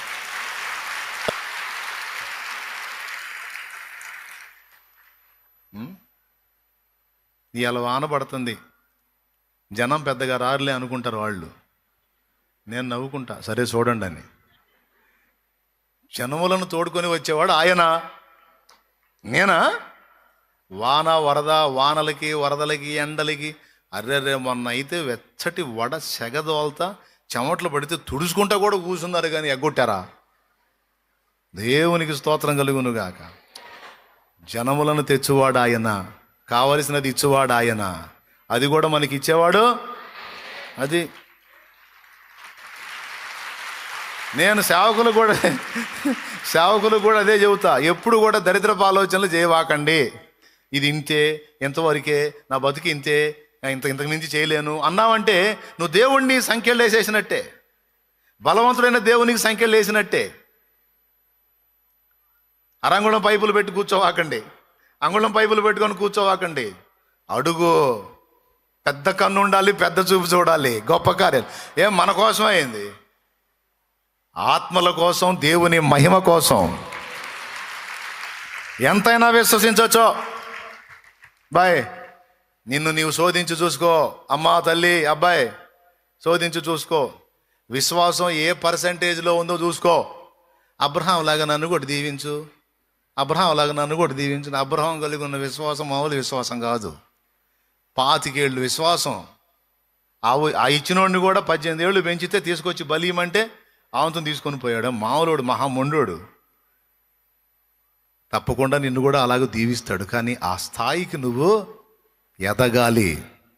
దేవునికి మహిమ కలుగునుగాక. ఆ ఒక్కటే కాదు, కొన్ని రాజీ పడని విషయాలు ఉన్నాయి. అబ్రహాము అలా ఆ విషయాల్లో మనం కూడా రాజీ పడకూడదు. అబ్రహాము ఎలాంటి హృదయం కలిగిన వాడో తెలుసా? తన స్వార్థానికి బతికే టైపు కాదు అబ్రహాము. నా వల్ల ఇతరులు దీవించబడాలి, నా వల్ల ఇతరులు దీవించబడాలి అని కోరుకున్న వ్యక్తి అబ్రహాము. వాస్తవం అది. అబ్రహాంకి వాగ్దానం ఇచ్చినప్పుడు నీ వలన భూలోకంలోని జనములన్నీ ఆశీర్వదించబడిందని వాగ్దానం ఇచ్చాడు. వా, అంతకు మించిన లైఫ్ ఏముంది దేవా? నా వల్ల ఎదుటి వాళ్ళు దీవించబడే జీవితం, ఇతరులకు ఆశీర్వాద కారణంగా నేను ఉంటాం, దానికి మించిన గొప్ప లైఫ్ నాకు లేదు. దానికోసం ఎంత దూరమైనా వస్తాను పదా అని దేవునితో నడిచాడు. ఎక్కడికి వెళ్ళాలి, ఎందుకు వెళ్ళాలి, ఏం చెయ్యాలి, ఏం మాట్లాడకుండా నడిచాడు దేవునితో. అని ప్రపంచం. నువ్వు కూడా దేవుడే ప్రపంచంగా చేసుకో, దేవుణ్ణే ప్రపంచంగా చేసుకో. తప్పకుండా నీకు కృపనిస్తాడు. లోకధనం మీద రాజీ పడని మనసు ఏర్పాటు చేసుకో, తప్పకుండా దీవిస్తాడు. లోక భోగాల మీద మనసు లేకుండా, చూడండి, రాజుకు తగినంత ఐశ్వర్యవంతుడై ఉండి కూడా గుడారం చాలనుకున్నాడు. కొంతమంది నా నివాసాన్ని చూసి అదే అనుకుంటారు, ఈ రేకులు షెడ్ అని. చాలు నాకు, ఇంకేంది, ఎండకి వానకి అది సరిపోద్ది, చాలు, అంతవరకు దేవునికి స్తోత్రం. ఇస్తే ఏమోనండి, విశ్వాసులు అందరూ కలిసి ఒక పెద్ద బిల్డింగ్ కట్టి నేనే వద్దన్నానా, నేను ఉండన్నానా? కాకపోతే నాకైతే సరిపోద్ది, అది సరిపోద్దండి. అంతటితో తృప్తి చెందాను నేను, ఆ రేకుల షెడ్డు చాలు నాకని. అబ్రహాం అలాంటి వ్యక్తి. కాబట్టి నెంబర్ 1, మనలో ఉండాల్సిన విశ్వాస స్థాయి ఉందో లేదో మనల్ని మనమే శోధించి చూసుకోవాలనే మాట గుర్తుపెట్టుకోండి. రెండవది, మనలో మనం విశ్వాసం కలిగి ఉన్నామో లేదో మనల్ని మనమే పరీక్షించి చూసుకోవాలి అన్నాడు. రైట్, మనల్ని మనమే శోధించుకోవాలి అంటే వెతుక్కోవాలి. ఏమేమి వెతుక్కోవాలి? నెంబర్ 1 విశ్వాసం. నెంబర్ 2 దేవునికి నచ్చని దుర్లక్షణాలు ఏవైనా ఉన్నాయేమో చూసుకోవాలి. కొంతమంది అన్ని విషయాల్లో బాగుంటారు, ఒక్క విషయంలో తేడా పడతారు. గర్వం, అదొక్కటే ఉంటుంది, పీకల దాకా ఉంటుంది అహం. అన్ని విషయాలు, ప్రార్థన బాగా చేస్తారు, వాక్యం బాగా చదువుతారు, చర్చి క్రమంగా వస్తారు, అన్నీ ఓకే. ఆ ఒక్కటి మాత్రం భయంకరంగా ఉంటుంది, అహం, గర్వం. ఇంకా ఎంత భక్తి చేసి ఏముంది? ఇంకా ఇప్పుడు బంగారు పాత్ర అయిన దానికి ఒక చిల్లుంటే జీవజలం పోసినా ఉండదు అందులో. అట్లాగునా ఎక్కడన్నా మనం గర్వంగా ప్రవర్తిస్తున్నావా? ఎక్కడన్నా అహంకారాన్ని ప్రదర్శిస్తున్నావా? ఎక్కడన్నా ఓవర్ యాక్షన్ చేస్తున్నావా? చేస్తే ఎక్కడ చేసాం, తేడా పడితే ఏడబడ్డాం అనే వెతుకులాట ఉండాలి తమ్ముడు. మంచి అలవాటు అది, బాగుపడతారు. నేను చెప్పిన అలవాటు ఇంటే, అలవాటు చేసుకుంటే బాగుపడతారు. మాటల్లో ఎక్కడన్నా గర్వం ఉందా? కలిగి ఉన్న అధికారాన్ని బట్టి ఎక్కడన్నా గర్వం ఉందా? నాకున్నటువంటి హోదాను బట్టి గర్వం ఉందా? నాకున్న డబ్బును బట్టి గర్వం, ఎక్కడన్నా నేను కలిగి ఉన్న దాన్ని బట్టి గర్విస్తున్నానా? లేదా తగ్గింపు కలిగి ఉన్నానా? ఉంటే అసలు నా తగ్గింపు ఏ పరిధిలో ఉంది? అట్లా వెతుక్కోవాలి. మనమేమో ఎదుటి వాళ్ళని, ఆమెకి మహాగర్వం మామూలు గర్వం కాదు, ఆయనకి మహాగర్వం మామూలు గర్వం కాదు అని చెబుతాం. దేవుడు అంటున్నాడు, ఆయనకి ఆమెకి కాదు, నీలో ఉందేమో చూసుకో అన్నాను నేనంటే. నాది కాదులే ప్రభా, నీకు తెలియదు, ఊరుకో, నాది కాదు అసలు. ఆ మనుషులకి గర్వం ఎక్కువ ప్రభా. దేవుడు అంటాడు, అది నీలో ఉందో లేదో చూసుకో, లేదా ధన్యుడివి. ఉందా? తీసేయి. అహంకారం, తృణీకార స్వభావం, దేవుని కంటే సుఖానుభవాన్ని ఎక్కువగా ప్రేమించే మనస్తత్వం, స్వల్పమైన వాటికి లోభించేటువంటి లోభీతత్వం, దేవుని భయం లేకుండా విచ్చలవిడిగా ఆలోచన చేయటం, ఏ కోశానన్నా ఉన్నాయేమో అనేది మనల్ని మనం శోధించి చూసుకోవాలి, పరీక్షించి చూసుకోవాలి. మన ఆశీర్వాదానికి అడ్డుబండలు ఇవన్నీ. ఏబును చూస్తే ఏబులో స్వనీతి అనే అడ్డుబండ ఉంది. ఏబు దృష్టికి ఏబు నీతిమంతుడు. ఏబు ఒక మాట ఏమన్నాడో తెలుసా? ఆయన సముఖంలోనికి నేను రాజు వలె పోతాను అన్నాడు. నేరస్తుడిలాగా పోను, ఎందుకంటే నా దగ్గర ఏ తప్పు లేదు. నా దగ్గర ఏ తప్పు లేదు సార్, నేను ఆయన దగ్గరికి రాజులాగా పోతాను అన్నాడు. ఏడుందో చూస్తారా? నేను రాజు వల్లే ఆయన సన్నిధికి పోయేదను అన్నాడు.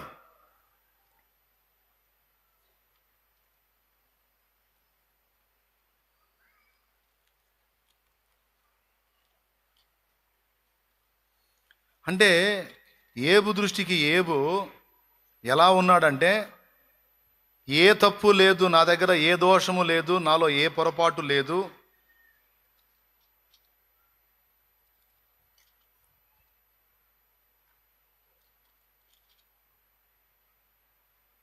చూడండి. ఏబు గ్రంథం 34 చదువు. ఏబు గ్రంథం ఒక్క నిమిషం ఆగండి.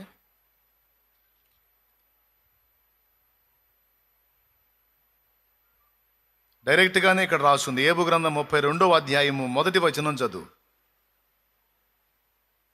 యోబు తన దృష్టి యందు తాను నీతిమంతుడై ఉన్నాడని ఆ ముగ్గురు మనుషులు తెలుసుకొని అతనికి ప్రత్యుత్తరము చెప్పుట చాలించిరి. చూసారా? ఏబు తన దృష్టికి తాను నీతిమంతుడంటే స్వనీతి.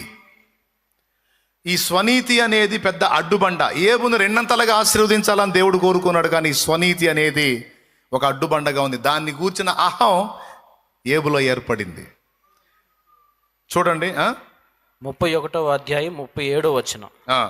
నా అడుగుల లెక్క ఆయనకు తెలియజేసేదను. Very good. రాజు వలె నేను ఆయన యొద్దకు వెళ్ళేదను. జస్ట్ మీరు చూసిన దానికి పైనే ఉంది ఆ మాట కూడా. అంటే ఈ మాటను బట్టి ఏమర్థమవుతుందంటే, దీనుడుగా కనపడుతున్న ఏబులో కూడా అహం ఉంది. దేన్ని గూర్చి అంటే తన స్వనీతిని గూర్చి. అంటే ఏంది? వాళ్ళలాగా వీళ్ళలాగా నేనేం బలహీనుడిని కాదు, నాలాగా ఎవడో నా అంత పరిపూర్ణంగా లేడు, నా అంత పర్ఫెక్ట్గా లేడు. అక్కడ పరిసయ్య నీతి కనపడింది ఏబు దగ్గర. ఏ నీతి? పరిసయ్య నీతి. పరిసయ్యులు స్వనీతి పరులు. ఇక్కడ చూడు ఏమన్నాడు 37లో, నా అడుగుల లెక్క ఆయనకి తెలియజేసేదను, రాజు వలె నేను ఆయన యొద్దకు వెళ్ళేదనండి. మీలో ఎవరికైనా ఆ ధైర్యం ఉందా? దేవుని దగ్గరికి రాజులాగా వెళ్ళే ధైర్యం మీలో ఎవరికైనా ఉందా? ఒక మాట చెప్పండి. ఎలా వెళ్తాం దేవుని దగ్గరికి పోతే?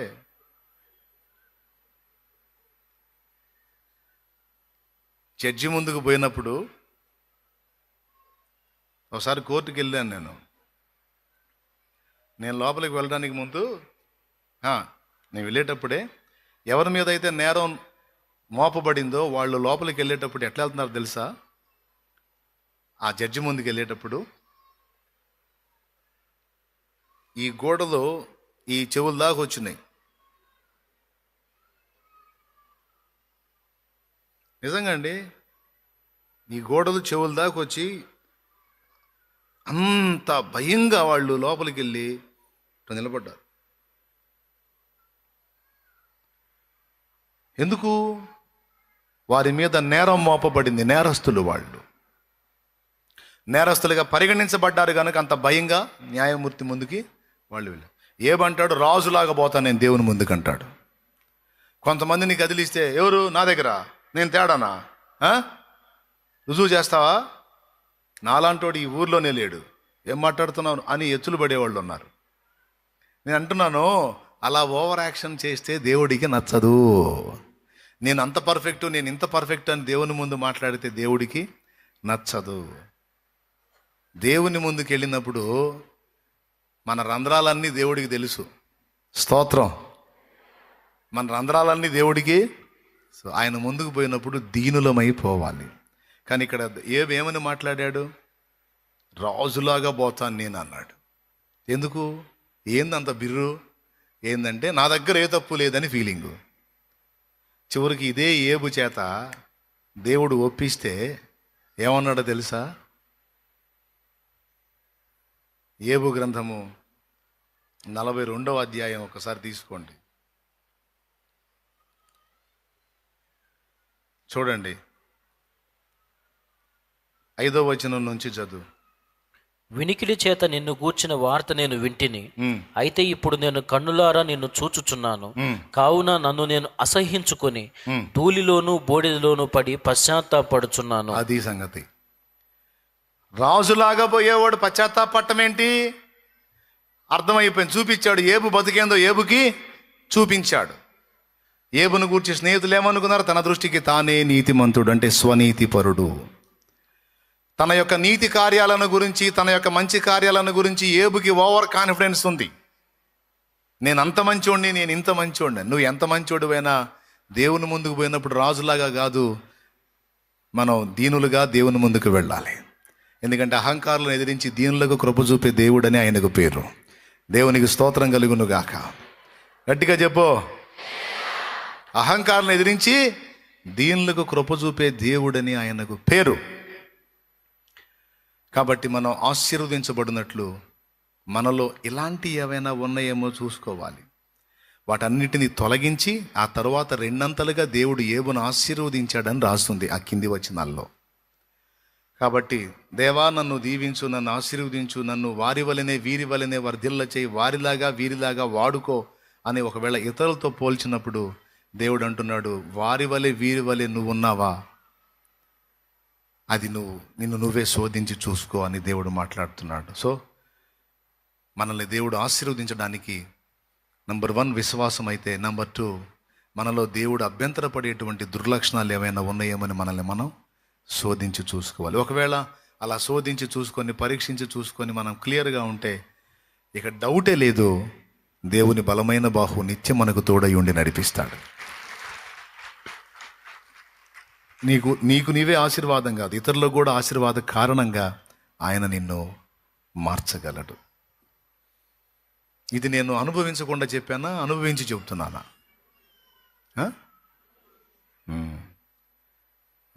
మొట్టమొదటి ఏం చెప్పాను? విశ్వాస లేమి అనేది మన దగ్గర ఉండకూడదు. దేవుని విషయమై పెద్దవాటిని ఆశించు, పెద్దవాటిని ఎదురు చూడు, పెద్దవాటిని కోరుకో.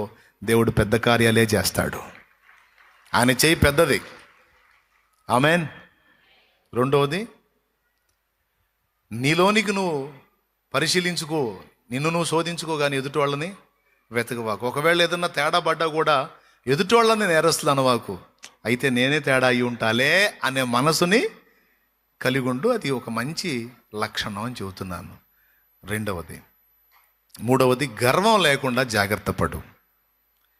నీకు ఎంత కృప దేవుడిచ్చినా, నువ్వు ఎంత నీతిగా, కొంతమంది తమ నీతి ప్రవర్తనను బట్టి గర్విస్తారు, కొంతమంది తమ హోదాను బట్టి కుల గర్వం, ధన గర్వం, అధికార గర్వం, వరగర్వం, రకరకాల గర్వాలు ఉన్నాయి. అది నీలో ఈ దరిద్రం ఉందేమో పరిశీలించి చూసుకొని, కొంతమంది మాటలే అర్థమవుతాయి, వాళ్ళు ఎంత గర్వంతో నిండున్నారు, అంత మాటలు మాట్లాడుతుంటారు. మళ్ళీ మామూలుగా ఇప్పుడు నేను కనపడ్డప్పుడు అందరూ భక్తులే, చర్చిలోకి వచ్చినా నేను ఇంటికాడ కనపడ్డా కూడా భక్తులే. ఆ క్షణాన ఎక్కడ లేని భక్తి కట్టలు తెంచుకుంటుంది. నేను కనపడిన సమయంలో ఇంటికాడ ఏదన్నా క్లాస్ అయితే అప్పుడు బయటపడేది ఒక్కొక్కళ్ళ గర్వం. నేను చెప్తున్నా, దేవుడు గమనిస్తూ ఉంటాడు, పరిశీలించుకుంటాడు, దేవుడు వెతుకుతాడు. ఒకవేళ మనం అన్ని విషయాల్లో బ్యాలెన్స్ కాగలిగితే, గ్యారంటీగా చెబుతున్నా, నువ్వు సింగిల్గా ఉండవు, నువ్వు అనేకులకు దీవెనకరం అవుతావు. ఒక నక్షత్రం వెలిగినట్టు వెలిగిస్తాడు నిన్ను. అయితే బ్యాలెన్స్ కావాల్సినవి, బ్యాలెన్స్ అవ్వాలి అనే షరతులు వర్తిస్తాయి. ఎంతమందికి అర్థమైంది? దేవునికి మహిమ. 2 విషయాలు చెప్పాను. మనల్ని మనమే శోధించి చూసుకోవాలి. నెంబర్ 2, మనల్ని మనమే పరీక్షించుకోవాలి. మూడవది, మనల్ని మనమే విమర్శించుకోవాలి. మనల్ని మనమే విమర్శించుకొని దేవుడు తీర్పు తీర్చిందాకా ఆగకూడదు. మనల్ని మనమే విమర్శించుకున్న ఎడల తీర్పు పొందకపోదుము అన్నాడు 1 కొరింథీ పత్రిక. అక్కడే అన్నాడు. 1 కొరింథీ పత్రిక 11వ అధ్యాయము 30వ వచనం చూడు ఒకసారి.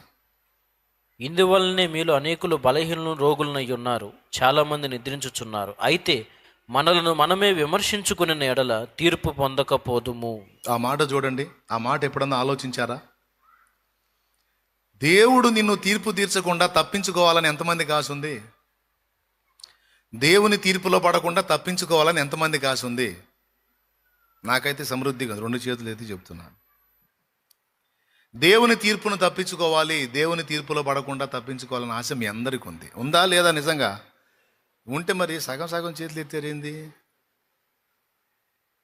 చేతులు ఎత్తని వాళ్ళందరికీ దేవుడి తీర్పులో ఉండాలని ఉంది కాబోలు. మరి చేతులు ఎత్తండి, మరి కదిలించండి.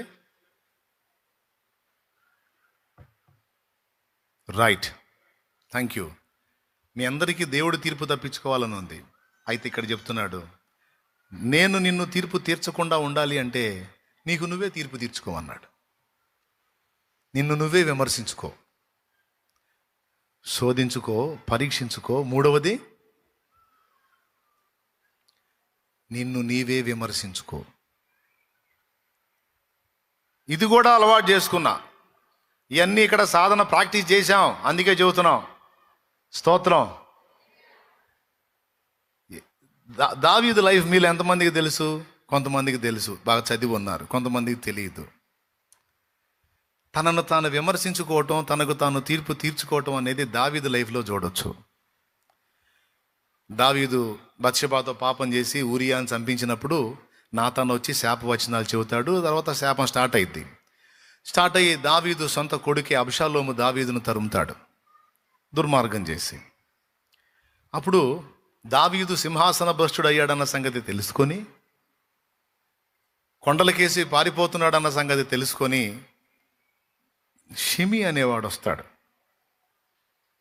ఈ షిమి అనేవాడు వచ్చి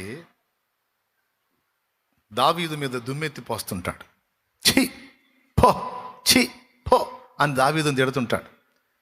దుర్మార్గుడా, నరహంతకుడా, నువ్వు చేసిన దుర్మార్గాలే నీ మీదికి వచ్చాయి. సౌలు కుటుంబానికి, సౌలుకు నువ్వు చేసిన ద్రోహం ఏం లేదు, దావీదు చేసింది. ఈ దరిద్రుడు అట్ట.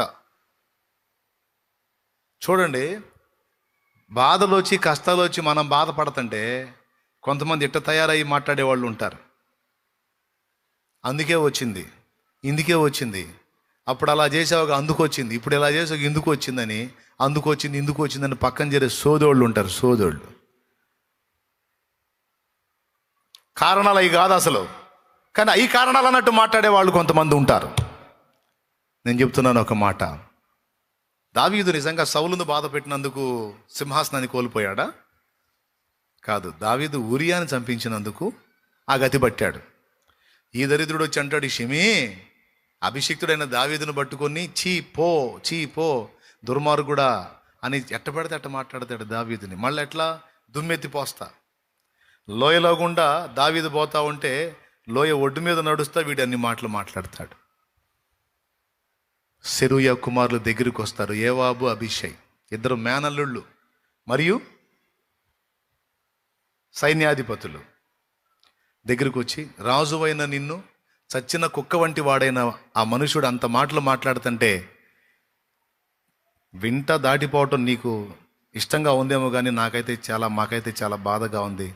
నువ్వు అను, వాడిని చేరబోయి వాడి తల ఛేదించి తెచ్చి నీ కాళ్ళ దగ్గర పెడతామని మాట్లాడతారు. అప్పుడు దావీదు అనే మాట అద్భుతంగా ఉంటుంది. తీసావా సన్నివేశం? 2 సమూయేలు గ్రంథం 16వ అధ్యాయం 10వ వచనం. సమూయేలు 2వ గ్రంథం 16వ అధ్యాయం 10వ వచనం. 16:10. దావీదు ఏం మాట్లాడుతున్నాడు ఇప్పుడు వినండి. అందుకు రాజు, సెరూయా కుమారులారా, మీకును నాకును ఏమి పొందు? వారిని శపింపనీయుడి. దావీదును శపింపమని యెహోవా వానికి సెలవీయగా నీవు ఇలాగున ఎందుకు చేయుచున్నావని ఆక్షేపణ చేయగలవాడెవడని చెప్పి అభిషేక్తోనూ తన సేవకులందరితోనూ పలికినదేమనగా, నా కడుపును పుట్టిన నా కుమారుడే నా ప్రాణము తీయజూచుచుండగా ఈ బెన్యామీనీయుడు ఈ ప్రకారము చేయుట ఏమి ఆశ్చర్యము?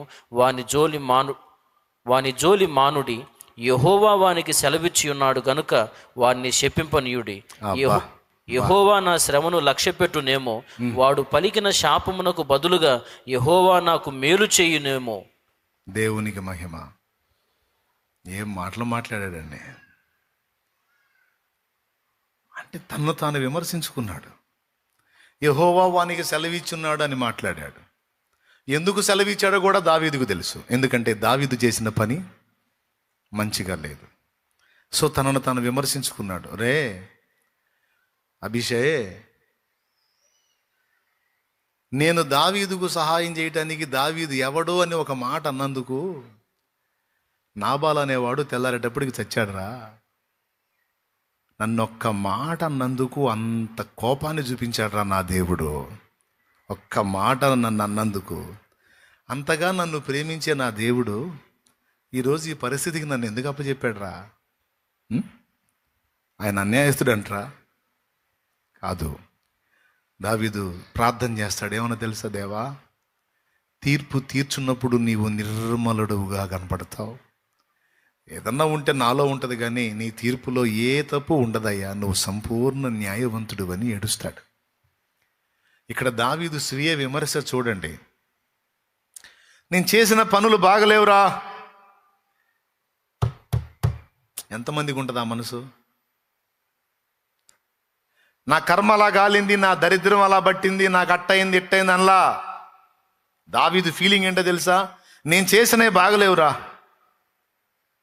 నేను దేవుణ్ణి బాధ పెట్టా, నేను ఒక నీతిమంతుని చంపించా, ఒక నిరపరాధి రక్తమును మూట కట్టుకున్నా, నేను చేసినవి బాగలేవులే. నన్ను ఒక మాట అంటేనే ఊరుకొని దేవుడు ఇంత తిడుతున్నా శాపాలు పెడుతున్నా వాడిని ఏమి అనట్లేదు అంటే ఆయన సెలవీయకుండా వీడు తిట్టి ఎట్ట బతుకుతాడు రా? మరి తిడుతున్నా ఆయన మౌనంగా ఉన్నాడంటే ఆయన చేసేది న్యాయమేలే. మీకు తెలియదులేరా, నేను కరెక్ట్ కాదు. దేవునికి స్తోత్రం. ఏం జరిగిందో దావీదుకు మాత్రమే తెలుసు, వాళ్ళకు కూడా తెలియదు. అది విచిత్రమైన విషయం. ఎవరికి తెలియదు? యోవాబు, అభిషై అనే ఇద్దరికి తెలీదు. ఎందుకంటే దావీదు రహస్యంగా చేశాడు ఆ పని. ఊరియా భార్యను చెరబట్టడం, ఊరియాను చంపించటం అనేది ఇద్దరికి తెలుసు మనుషుల్లో. ఒకటి దావీదుకి, రెండు నాతాను ప్రవక్తకి. ఇంకెవరికి చెప్పలా ఏం జరిగిందో వీళ్ళకి తెలియదు. మేనల్లుడికి, ఎవరికి? అభిషేక్కి, యోవాబుకి తెలియదు. ఏమని చెప్పుకుంటాడు? అరే నేను ఇట్ట వాడిని చంపించానులే, అందుకని దేవుడు నాకు ఈ శాపం పెట్టాడని చెబుతాడేంది? చెప్పలా. ఏమన్నాడు తెలుసా?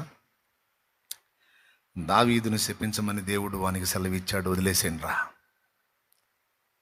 దావీదు ఇన్సైడ్ ఫీలింగ్ చెప్పనా? నాకు ఇది న్యాయమే లేరా, నాకు ఇది న్యాయమే. నా గర్వానికి, నా అహంకారానికి నాకు ఇలానే జరగాలరా, నాకు ఇదే కరెక్టు. ఎందుకంటే నేను కరెక్ట్ కాదు, నా హృదయం దేవుని ముందు సరిగా లేదు. నేను చేసిన పని దుర్మార్గం జరిగింది, నాది పెద్ద దుర్మార్గం చేశాను నేను. లోపల బాధ, బయటికి ఏమన్నాడు తెలుసా? దావీదును శపింపమని యెహోవా వానికి సెలవిచ్చి ఉండని ఎడలా వాడు ఎలాగ శపించగలడు? శపించనియండి, ఒకవేళ ఆయన కనికరం నా మీద వచ్చిద్దేమో. కానీ దావీదు ఇన్సైడ్, నాకు ఈ గతి పట్టుట న్యాయమే. తనను తాను విమర్శించుకునే నైజం. పరిశుద్ధులారా, దేవుని పిల్లలారా, రాకడలో ఎత్తబడ గోరువారలారా, దేవుని రాజ్యములో యుగాయుగాలు నివసించేవారలారా, ఈ తత్వాన్ని అలవాటు చేసుకోవాలి. వాడు దేవుని రాజ్యంలో వెలిగేవాడు. ఆమె దేవుని రాజ్యంలో వెలుగున్నది. తనను తానే విమర్శించుకునేటువంటి నైజం. అప్పుడేం తప్పించుకుంటామో తెలుసా? తీర్పు. వాస్తవంగా అలాగనే వదిలేసేయాలి దావీదుని. కానీ దావీదు ఏమన్నాడు తెలుసా? ఇది న్యాయమే. దేవా, నాకు ఈ తీర్పు తీర్చడం నువ్వు న్యాయమే, నేనే మంచోడిని కాదు. శాప భయమున నేర్చుచు దావీదు తన పాప రూపము చూచుచు, శాప భయమున నేర్చుచు దావీదు తన పాప రూపము చూచుచు, పాపముతో పశ్చాత్తాపముతో ప్రభుని, పాపముతో పశ్చాత్తాపముతో ప్రభుని పదములు సంధించి ముదము పాపముతో పశ్చాత్తాపముతో ప్రభుని ప్రాపు గోరగని క్షమాపణనొందిన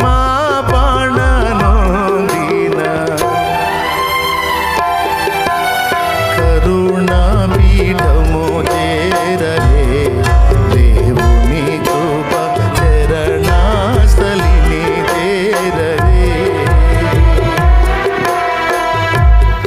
ఏమండి, దావీదు ఎంత మంచోడండి, దేవుని హృదయానుసారి కదా.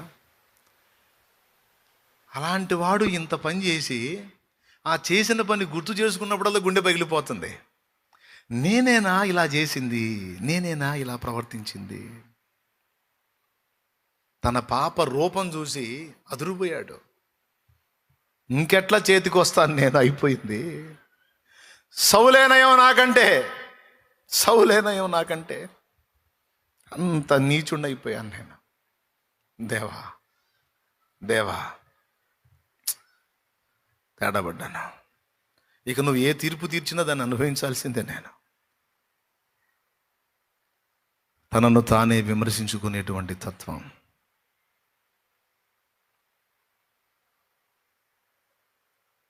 మనల్ని మనమే శోధించి చూసుకోవాలి, మనల్ని మనమే పరీక్షించి ఎట్టివారమై ఉన్నామో కనుగొనాలి, మనల్ని మనమే విమర్శించుకోవాలి. ఇంతమంది మనుషులు ఎంతమందికి ఇలాంటి మనస్తత్వం ఉందండి? నేను చెప్పినప్పుడు బాగానే వింటారు, ప్రాక్టికల్ లైఫ్లో ఇవన్నీ ఫాలో అవుతారా? అయితే అబ్రహాములు దావీదులే అవుతారు, ఇంకా డౌటే ఉంది. తమ్ముడు, ఆ మైండ్ ఉంటే ఏమవుతారు? ఇక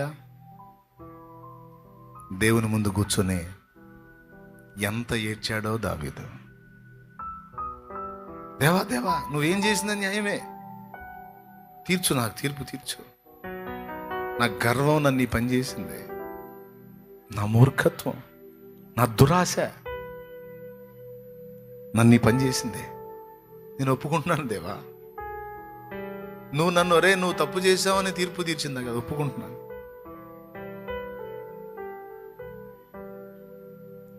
నువ్వు తీర్చాయా? నువ్వు తీర్పు తీర్చినప్పుడు నిర్మలుడివి. నువ్వు ఏ తప్పు తీర్పు తీర్చావు, అంతెందుకు ప్రభా? నువ్వు తీర్పు తీర్చి నాకెందుకు ప్రభా? నేను శిక్షార్హుణ్ణని నాకు నేనే తీర్పు తీర్చుకుంటున్నా. దేవుని ముందు కూర్చొని మన పర్సనల్ లైఫ్ని ఎత్తి మనం మాట్లాడుకుని మనల్ని మనమే విమర్శించుకునే మనసు మీలో ఎంతమందికి ఉందండి? అన్నా నేను అలా చేస్తానన్నా, నాకు ఈ అలవాటు ఉంది, నన్ను నేను పాయింట్అవుట్ చేసుకుంటాను, నన్ను నేను విమర్శించుకుంటాను, ఇది రైట్ కాదు అని నా మనసుకు నేను చెప్పుకుంటాను అనే ఆ తత్వం ఎంతమందికి ఉందో చేతులు ఎత్తండి. నిజంగా ఉందా మీకు? అట్లయితే ఖచ్చితంగా మీరు దావీదు అనుభవంలో ఉన్నారు, మీరు అబ్రహాం అనుభవంలో ఉన్నారు. మిమ్మల్ని నా తండ్రి తప్పకుండా హెచ్చిస్తాడు, ఆశీర్వదిస్తాడు, హత్తుకుంటాడు.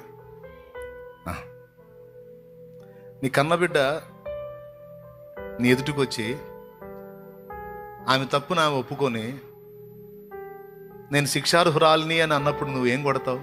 పట్టుబుద్ధి అయిద్దా? నీ కన్నబిడ్డ నీ ముందుకు వచ్చి తన తప్పును తానే ఒప్పుకొని నేను శిక్షార్హుణ్ణి నానా అని నీతో అన్నప్పుడు నువ్వేం కొడతావు? కొడతావా లేకపోతే ఏం చేస్తావు? నువ్వేం చేస్తావు చెప్పు నాకు. దగ్గరే తీసుకుంటా. బాధపడకరా, పోనీ అయింది ఏదో అయిపోయింది లేపోని, ఇంకా జాగ్రత్తగా ఉండు అంటావా? లేకపోతే వాడి మీద దాడి చేస్తావా? దేవుని మనసు అదే, దేవుని మనసు అదే. తండ్రి, నువ్వు నన్ను ఆశీర్వదించట్లేదు, నన్ను ఎలా ఉంచావు అలా ఉంచావు అని అనటం కాదు, కానీ నాకు ఇదే కరెక్టు. నా బుద్ధికి, నా మనసుకి, నా ప్రవర్తనకి, నాలో ఉన్న బలహీనతలకి నాకు ఇదే కరెక్ట్ తండ్రి అని నువ్వు దేవుని ముందుకు వెళ్ళినప్పుడు ఆయన నీకు తీర్పు తీర్చలేడు, కానీ నిన్ను గుండెలుగా హత్తుకుంటాడు.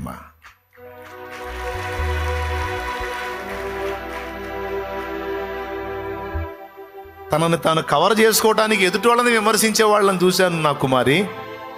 నువ్వు అట్టిదానివి కాదు. నిన్ను విమర్శించుకునే మనసు కలిగిందా? తన తప్పులు అవతరాళ్ళ మీద మోపి అవతరాళ్ళు తేడా అనేవాళ్ళని నేను చూశాను, అవతల వాళ్ళని విమర్శించే వాళ్ళని చూశాను నా కుమారుడా. కానీ నువ్వు అలా లేవురా. నేనే తేడా అని అన్నావు చూడు. నువ్వు వాళ్ళు మంచోళ్ళే, వీళ్ళు మంచోళ్ళే, నేను రైట్ కాదన్నావు చూడు. నాకు నచ్చావు. ఇలాంటి మనసులు వెతుకుతున్నాను నేను అంటాడు.